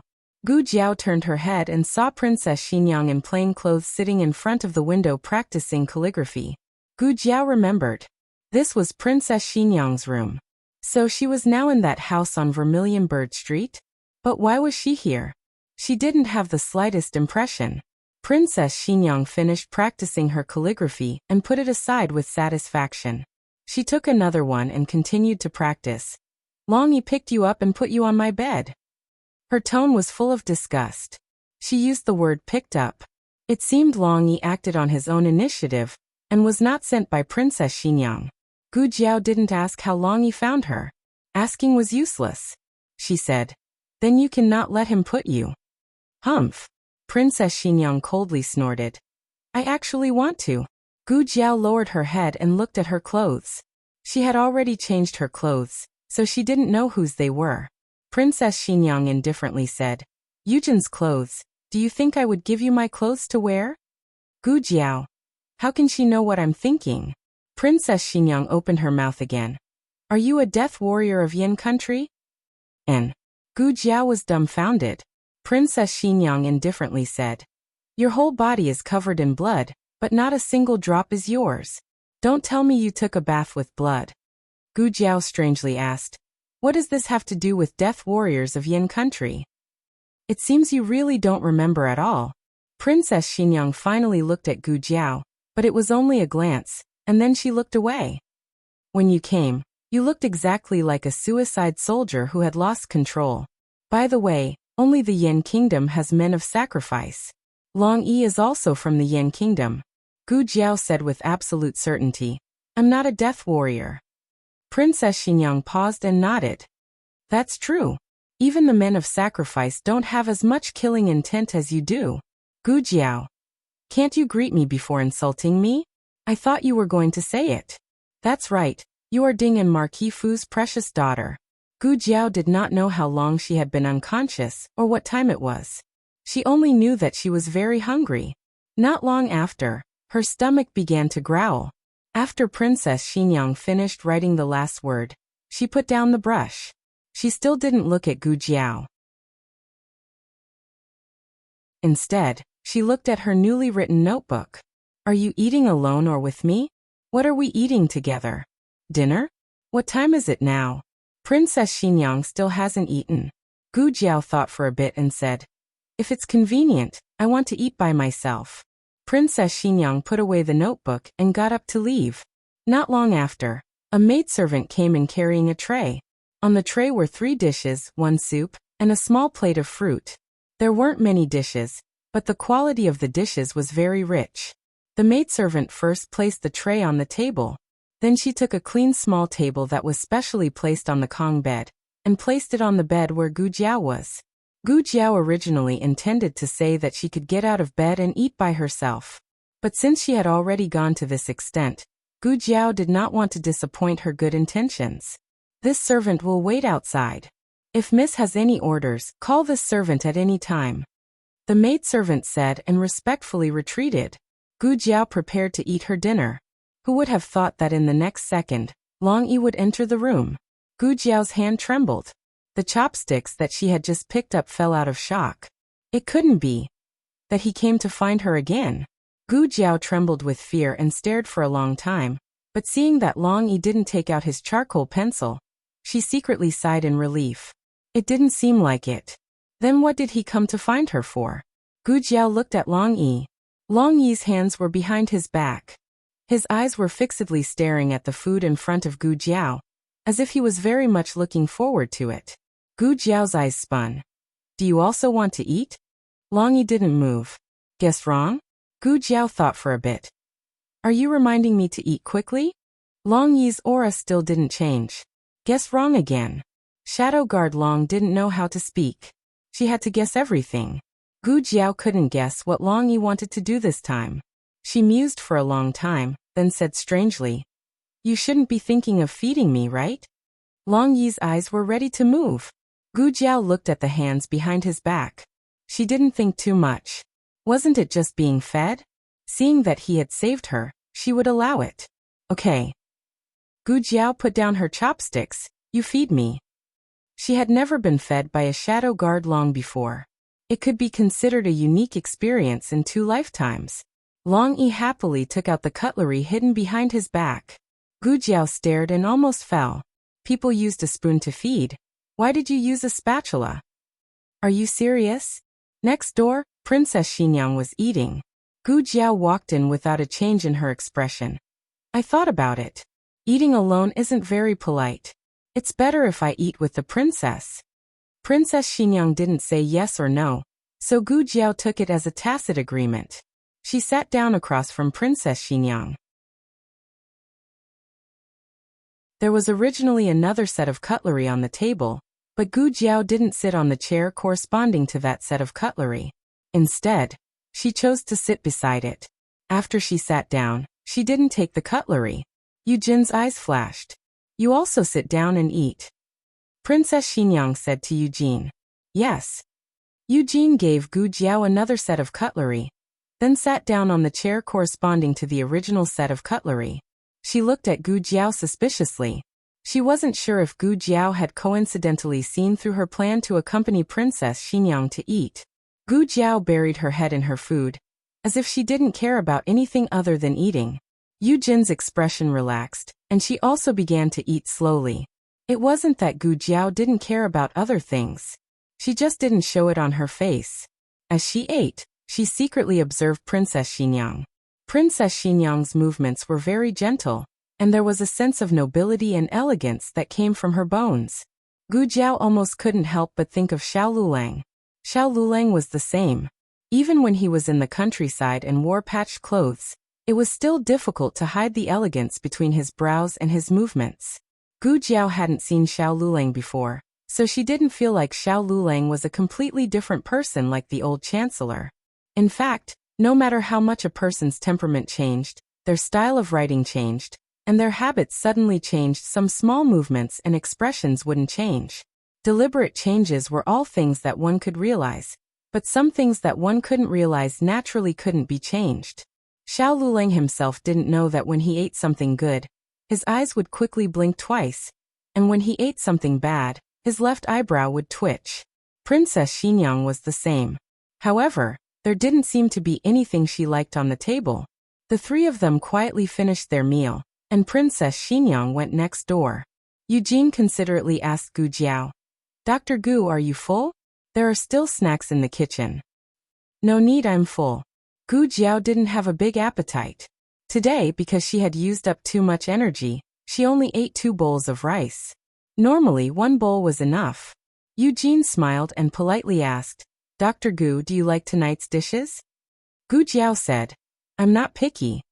In other words, she didn't like it very much. It wasn't as good as the red braised pork that Princess Xinyang had prepared for her. Unfortunately, Long Yi held a spatula, so she was scared and ran away. Eugène didn't expect Gu Jiao to be so straightforward. Normally, people would politely say that they liked it, that it tasted good, and thank you for your hospitality. Gu Jiao said again, I see that Princess Xinyang doesn't like it very much either. There's no meat on the table. Eugène was very surprised. You can tell? Princess Xinyang didn't show her preferences on her face. She seemed to be very indifferent to everything. Even the servants who had served her for a few years couldn't tell whether she liked something or not. Eugène paused, then said, The princess is a vegetarian. Here comes another vegetarian.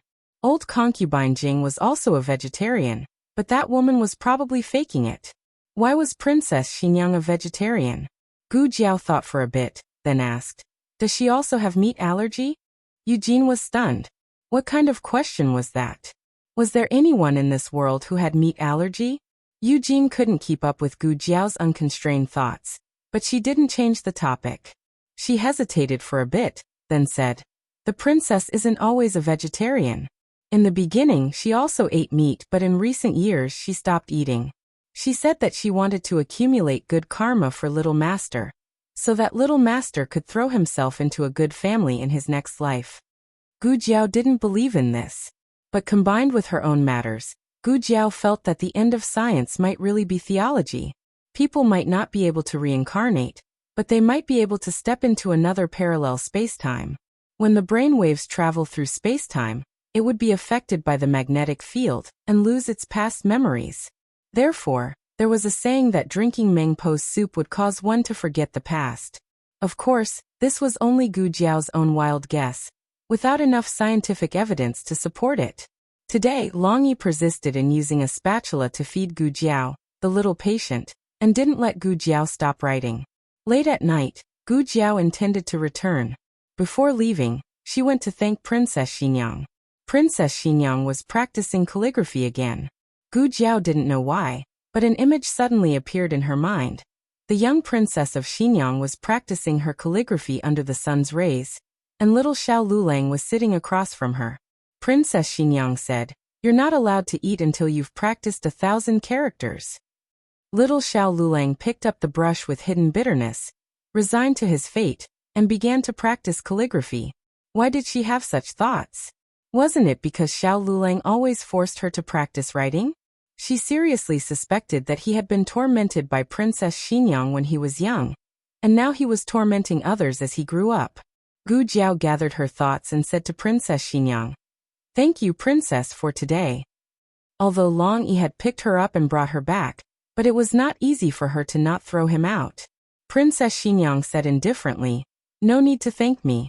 Your life is very valuable. After all, you still have to treat my illness. Gu Jiao, what you said makes so much sense that I can't refute it. Goodbye. Gu Jiao turned around and walked out. Princess Xinyang was practicing her calligraphy when she suddenly opened her mouth and called, girl. And Gu Jiao stopped and looked at her in confusion. Princess, is there something else? Princess Xinyang asked, how can a person like you become a doctor? It wasn't a questioning tone, nor was it a disdainful tone. It was pure curiosity. Gu Jiao was dumbfounded. What kind of person am I? Princess Xinyang said, don't ask me, ask yourself. This was the second time tonight that Princess Xinyang had said strange things to her. She didn't think that Princess Xinyang would come to this conclusion just because she was unconscious and covered in blood. Could it be that she had done something when she was unconscious? And then her secret was discovered by Princess Xinyang? Shadow bloodthirsty. There had always been such a saying in the organization, so generally no one dared to provoke her. But only her godfather knew that she wasn't bloodthirsty in the true sense. She just couldn't control herself. Blood made her excited. In her previous life, she had always trained herself through various operations. She had already controlled herself very well. Tonight's situation where she completely lost control was very rare. Who would have thought that Princess Xinyang would encounter her? To be exact, after being picked up by Long Yi, Princess Xinyang encountered her out-of-control side. However, it was also fortunate that she was picked up by Long Yi. If she had stayed by the side of Lu Yixing and Yuan Tang, perhaps she would have already. Gu Jiao turned her head and looked at Princess Xinyang. You're not afraid of me? Princess Xinyang looked at Gu Jiao strangely. Why should I be afraid of you?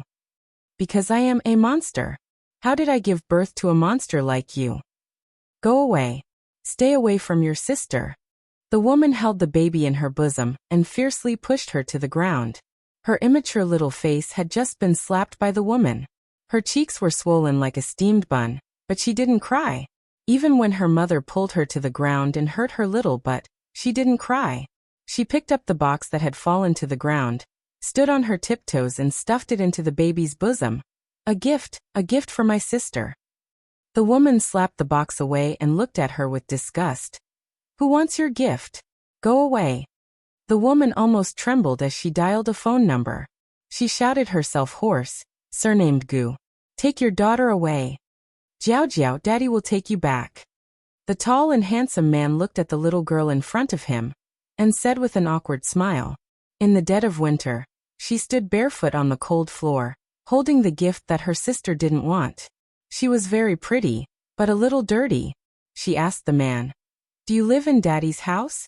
There was a moment of panic on the man's face, but the young girl didn't notice it. The man smiled embarrassedly. Daddy has a little brother at home, and there aren't enough rooms. Daddy will take you to Grandma's house first. Oh. She lowered her head and touched the doll in her arms. It was a doll that she had sewn with her own hands. It had a bloody mouth, sharp teeth, blind eyes, and bald hair. The man raised his hand, as if he wanted to touch her head. She looked up and obediently waited for the man to touch her head. She knew that her father was lying.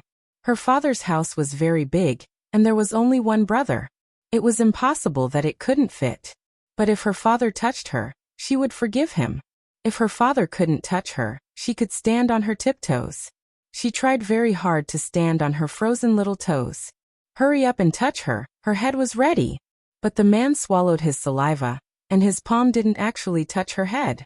He just rubbed the top of her head symbolically and quickly withdrew his hand. It was as if touching a strand of her hair would cause a plague. The man revealed a loving smile. Daddy promises you, I'll come and pick you up after the new year. She waited from the age of 3 to 6, and after 3 years, no one came to pick her up. Later, she found out that the omnipotent, brave, and powerful father in her heart was also afraid of her. The latest chapter of this book is not finished yet. For more exciting content, please scan the QR code below to download the app. Novels are updated even faster. Millions of novels are free to read. Novels with connotations that can't be found on the internet are all here. https://www.zhhbqg.com/89642_8964226/110426516. HTML Genius remembered this site's address in a second. www.zhhbqg.com Pen Fun Pavilion mobile reading website.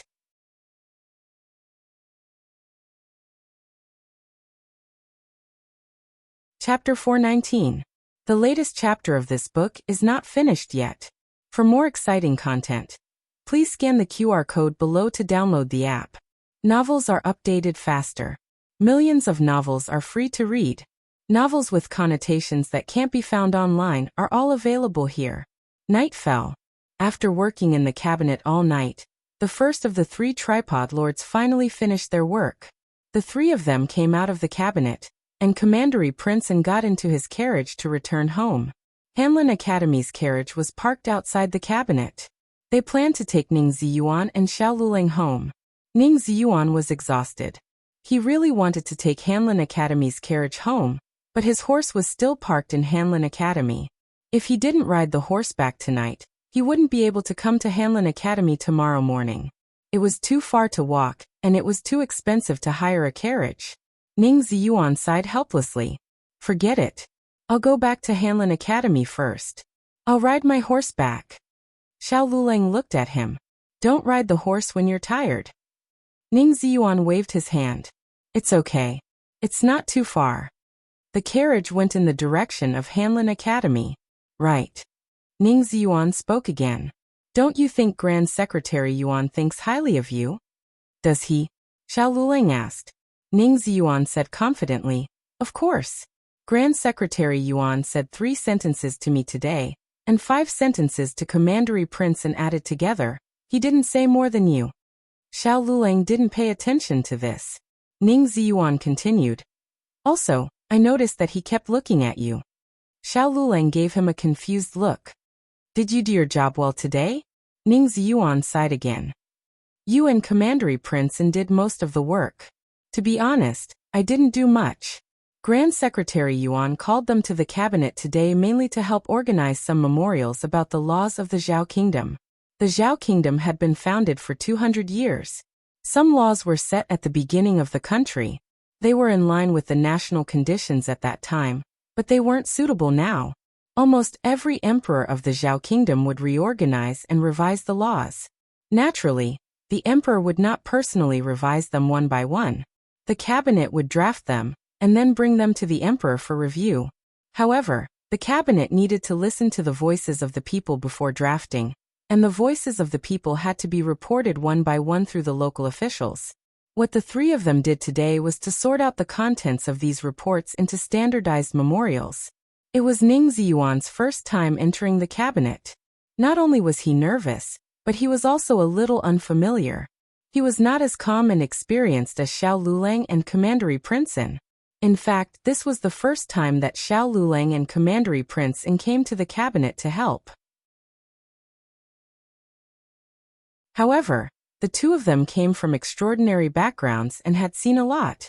They knew how to deal with the cabinet officials and could handle the situation.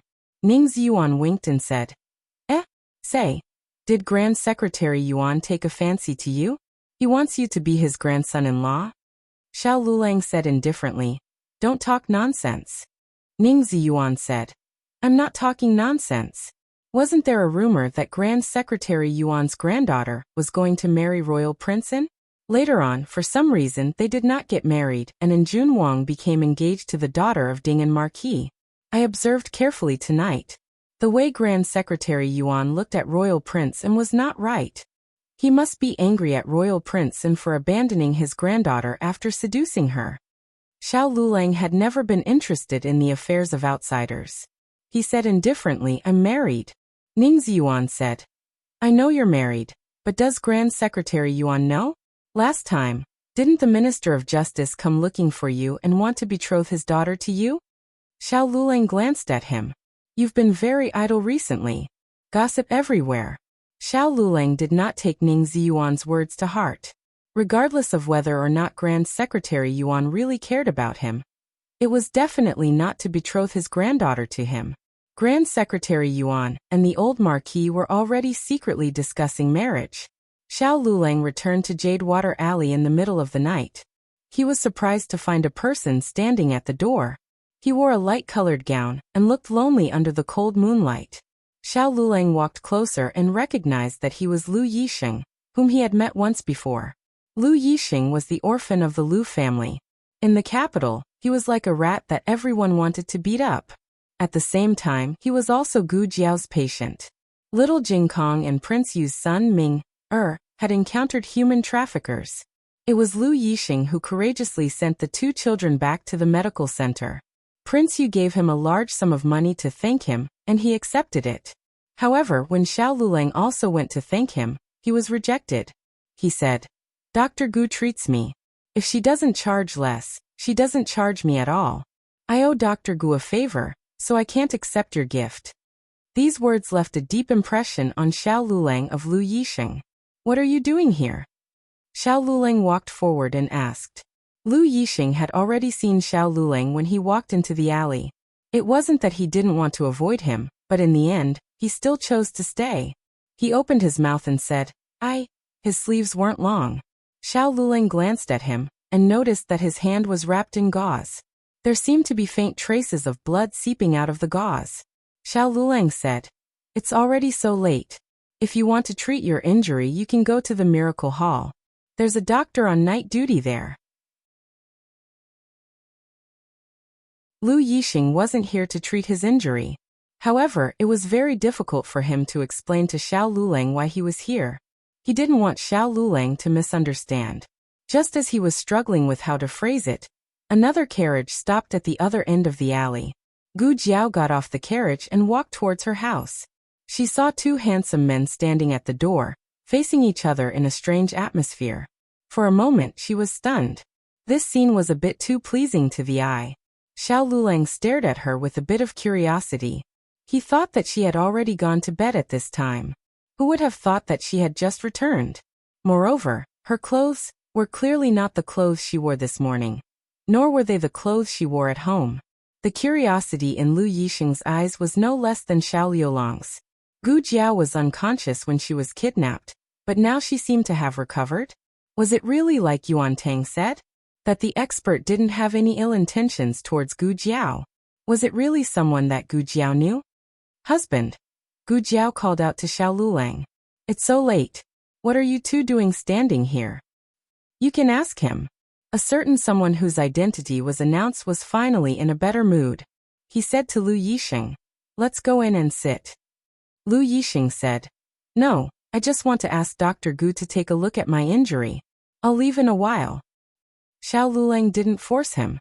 He turned around and went into the courtyard, lighting all the lanterns in the courtyard.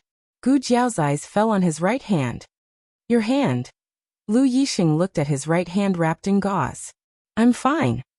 Gu Jiao asked. You stitched it up? Lu Yixing looked at her in confusion. You stitched it up. Don't you remember? Gu Jiao thought for a while.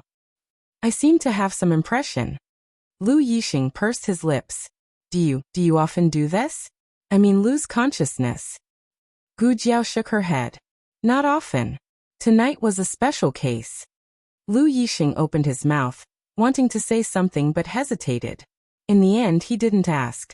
He said, I'll send your medicine box and basket to the medical center.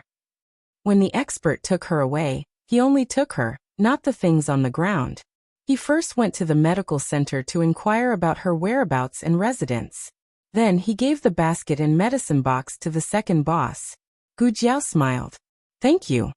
Gu Jiao checked his injury. She was worried that she wouldn't be able to stitch it up in that kind of situation. The fact proved that her muscle memory was too strong. The operation could be said to be perfect. Gu Jiao also told him some things to pay attention to and asked him to come to the medical center tomorrow to change his dressing. Lu Yixing suddenly looked at her deeply and asked, what about you?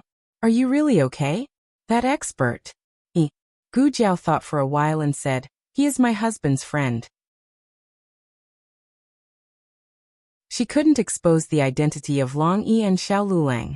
For the time being, she called them friends. Lu Yixing was completely relieved. Then I'll take my leave. Lu Yixing walked out of Jade Water Alley and arrived at Xuanwu Street. There was an unremarkable-looking carriage parked there. Several shadow guards were lying in ambush around the carriage. Yuan Tang was sitting in the carriage. Just now, after dealing with those shadow guards, Yuan Tang immediately returned to the Imperial Palace and called the experts of Chen State. Only he didn't know whether the other party was afraid of Gu Jiao and that masked expert, so they didn't make a move against him this evening. Lu Yixing got on the carriage. Yuan Tang raised his eyebrows and said, how is it? Is that girl okay? Lu Yixing said she's fine. Yuan Tang lazily leaned on the cushion behind him. I said she would be fine. When that expert rescued her, he was very cautious. Just like how I look at my cousin every time. Lu Yixing really wanted to kick this shameless guy out of the carriage. Yuan Tang patted his palm with his folding fan. But then again, who is that expert? When did such a powerful person come to Zhao State? Lu Yixing coldly said, rather than worrying about this, it's better to think about your own situation. Being chased and killed, you also implicated others. Lu Yixing wasn't referring to himself, but to Gu Jiao. Yuan Tang said, I know I implicated my cousin and he lost his finger. I will thoroughly investigate this matter. I will definitely find that bastard. I will chop off his finger to avenge my cousin. Cousin, does it hurt? Come, I will blow on it for you. Saying that, he really grabbed Lu Yixing's right hand and wanted to blow on it. Lu Yixing was quite shocked and decisively pulled away from him by half a carriage's length. Gu Jiao was the type of person who only reported good news and not bad news. No, she didn't even report good news. She wasn't good at talking about her daily life and experiences with others. Perhaps due to the influence of her childhood, no one would like to hear what she had to say. Gradually, she stopped talking, as if by doing so she could create the illusion that you don't know about me. Not because you don't care about me, but because I refuse to talk. Even after she grew up, her personality didn't change. Back then, it was Xiao Liulang who dug up old concubine Jing's matter again and again. In addition, all kinds of stupid teammates took turns to expose her, so she had no choice but to confess. Xiao Luling wouldn't ask Lu Yixing about it. After all, Lu Yixing was only one of his patients. To argue with a patient would make him seem petty. Xiao Luling went to the kitchen to boil some water for Gu Jiao, so it was a bit noisy. Gu Jiao followed him in and sat down on the small stool next to him. She turned to look at him. "You don't seem happy, Xiao Luling." "No, I'm not." "Gu Jiao, are you jealous?" Xiao Luling. "I'm not that petty." Gu Jiao. "Oh." Xiao Luling. "Who's prettier, me or him?" Gu Jiao. After taking a bath, Gu Jiao went to the backyard to get some water. Xiao Luling was still awake. He stood in the yard under the bright moon and stars, looking as elegant as jade, as if he was waiting for her. "Why aren't you asleep yet?" Gu Jiao put down the wooden basin and turned to ask. Xiao Luling walked over and raised his hand. His warm palm landed on her head. Gu Jiao was slightly stunned. "Why, I don't know." He put down his hand. "I just suddenly want to touch your head." It was as if he felt that she needed it, but he couldn't tell why. Gu Jiao blinked and stared at him for a long time. Then she shook her head and stretched it out. "Then touch it again." She was like a good child waiting to be touched. Xiao Luling chuckled. "Okay." The next day was supposed to be the day that Gu Jiao agreed to attend the Chamber of Commerce's gathering with the second boss. But because of this sudden change, Gu Jiao had to confirm something first. Gu Jiao asked the second boss to go first. She would rush over after she was done with her business. "Okay, remember to be there before dinner." After saying that, the second boss got into the carriage and went to the Four Seas Villa in the eastern suburbs of the capital. Gu Jiao went to the Rui Wang Palace. Rui Wang had gone to take care of business, so only consort Rui Wang was at the palace. Hearing that Gu Jiao was here, consort Rui Wang was so excited that she personally grabbed her dress to greet her. She didn't need to worry about Gu Jiao being stimulated and running. No, walking very quickly. She came to the entrance of the palace and said with a smile, "You're finally here. His Highness said that when you sent me back to the palace last time, he invited you to stay with me, but I've waited for so long and I haven't seen you come. What wind blew you here today?" Gu Jiao's eyes looked over consort Rui Wang and fell onto the corridor not far away. There were 2 hidden guards there. She had never seen them beside consort Rui Wang before. Gu Jiao asked, "Are those 2 the people Ning Wang sent to protect you?" Consort Rui Wang had talked to her about everything. She had also told Gu Jiao everything about Ning Wang sending people to protect her. "You saw them?" Consort Rui Wang turned around and said in a surprised voice, "They are hidden guards. They only came to see me once when they came to the palace, but after that, I couldn't sense their existence at all." "I came to see you." Gu Jiao continued from where she left off. "Come in and sit." Consort Rui Wang pulled Gu Jiao's hand and brought her into the palace. Rui Wang was not a favored prince and the palace he was given was not very satisfactory. It wasn't even half the size of the Ningguang Palace, and there weren't many servants on the way. Consort Rui Wang did not seem to care about this. She happily invited Gu Jiao into her courtyard. She already had a lot of infant clothes in her room. Some were made by her when she was bored, and some were sent by her maternal family. My Mimi came to stay for a few days. She was too noisy, so I had her leave. Consort Rui Wang and Gu Jiao sat down on the chairs and called a servant girl to serve Gu Jiao tea. She drank warm water. Consort Rui Wang's Mimi was Du Xiaoyan, the Crown Princess #1 fan. Gu Jiao had been praised by Du Xiaoyan several times. But when it came to noise, Gu Jiao looked at Consort Rui Wang. "Weren't you two also noisy? Try this." Consort Rui Wang pushed a plate of osmanthus cake on the table in front of Gu Jiao. "You don't know how miserably I was locked up 2 months ago. I even learned how to make desserts." Gu Jiao took a bite and was surprised to find that it was not bad. "Is it good?" Consort Rui Wang asked. "It's good," Gu Jiao said. Consort Rui Wang's eyes turned into 2 crescents as she smiled. Gu Jiao came today mainly to confirm a few things with her. "Who did you tell that you heard the Crown Princess having a private meeting with someone behind the fake mountain, and that you suspected Yuan Tang was that man?" Consort Rui Wang said straightforwardly, I only told you Rui Wang and De Gu and De Sa was in the carriage and might have heard a bit. Why are you suddenly asking this? Gu Jiao said. Yuan Tang was attacked by an assassin. What? He was attacked by an assassin? How could that be? Who would want to kill him? Consort Rui Wang's expression turned grave. A moment later, she suddenly slapped the table. I know. It was Wen Linlang. She must have been worried that she would be implicated if the matter was exposed, so she decided to go all the way and kill Yuan Tang. Gu Jiao. Your prejudice against the crown princess is abnormally deep. It had to be said that Consort Rui Wang's guess gave Gu Jiao another train of thought. In terms of motive, the crown princess was suspicious. Thinking back carefully to their conversation, that man was the one who approached the crown princess first, and the crown princess slapped him. This was enough to show that the man had probably verbally offended her. Regardless of whether the crown prince consort was angry and hateful, or if she wanted to eliminate all future troubles, it was indeed possible for her to kill Yuan Tang.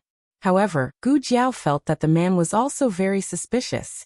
After all, making Yuan Tang a scapegoat was not something that anyone could think of, nor was it something that could be done under any circumstances. Casually killing a scapegoat would not help. However, it would be different if it was Yuan Tang. Whether it was status, appearance, or talent, Yuan Tang was worthy of her. Would it be convincing to find a passerby to say that this was the crown princess's secret rendezvous? Moreover, Consort Rui Wang had already closed the coffin on Yuan Tang. Gu Jiao quickly thought of another matter. She was also present when the other party tried to assassinate Yuan Tang. Moreover, she had killed so many of the other party's assassins. How would the other party view her relationship with Yuan Tang? Could the other party have already guessed that she knew that Yuan Tang was wrongly accused of being the man on the fake mountain? If it was her, she would be able to guess it. After all, Consort Rui Wang had gone to the medical center to find her after recognizing Yuan Tang. With her relationship with Consort Rui Wang, it was impossible that she did not tell her the gossip that Yuan Tang was the adulterer. Moreover, she was with Yuan Tang that night. It was hard to suspect that she had gone to find Yuan Tang to verify the truth. Miss Gu, what's wrong? Did I say something wrong? Consort Rui Wang saw that Gu Jiao was suddenly silent, and could not help but feel uneasy. Actually, her personality was not too unpleasant. It was just that she was always at odds with Wen Linlang. There were too many people who liked Wen Linlang, so it was inevitable that she would not get along with her. Don't tell me you also like Wen Linlang? She asked weakly. Gu Jiao shook her head. I like you. Consort Rui Wang immediately became happy. She held Gu Jiao's hand and said affectionately, I like you too. Rui Wang, who had just walked to the door and heard this confession. She suddenly felt that the top of her head was a little green. The latest chapter of this book is not finished yet. For more exciting content, please scan the QR code below to download the app. The novel is more complete and updated faster. Millions of novels are free to read. There are novels with connotations that you can't find online here. https://www.zhbqg.com/89642_896428226/110399811. HTML Genius memorized the website address in 1 second. www.zhbqg.com Bikugu mobile reading website. That you're tuning into the Earbook Haven YouTube channel.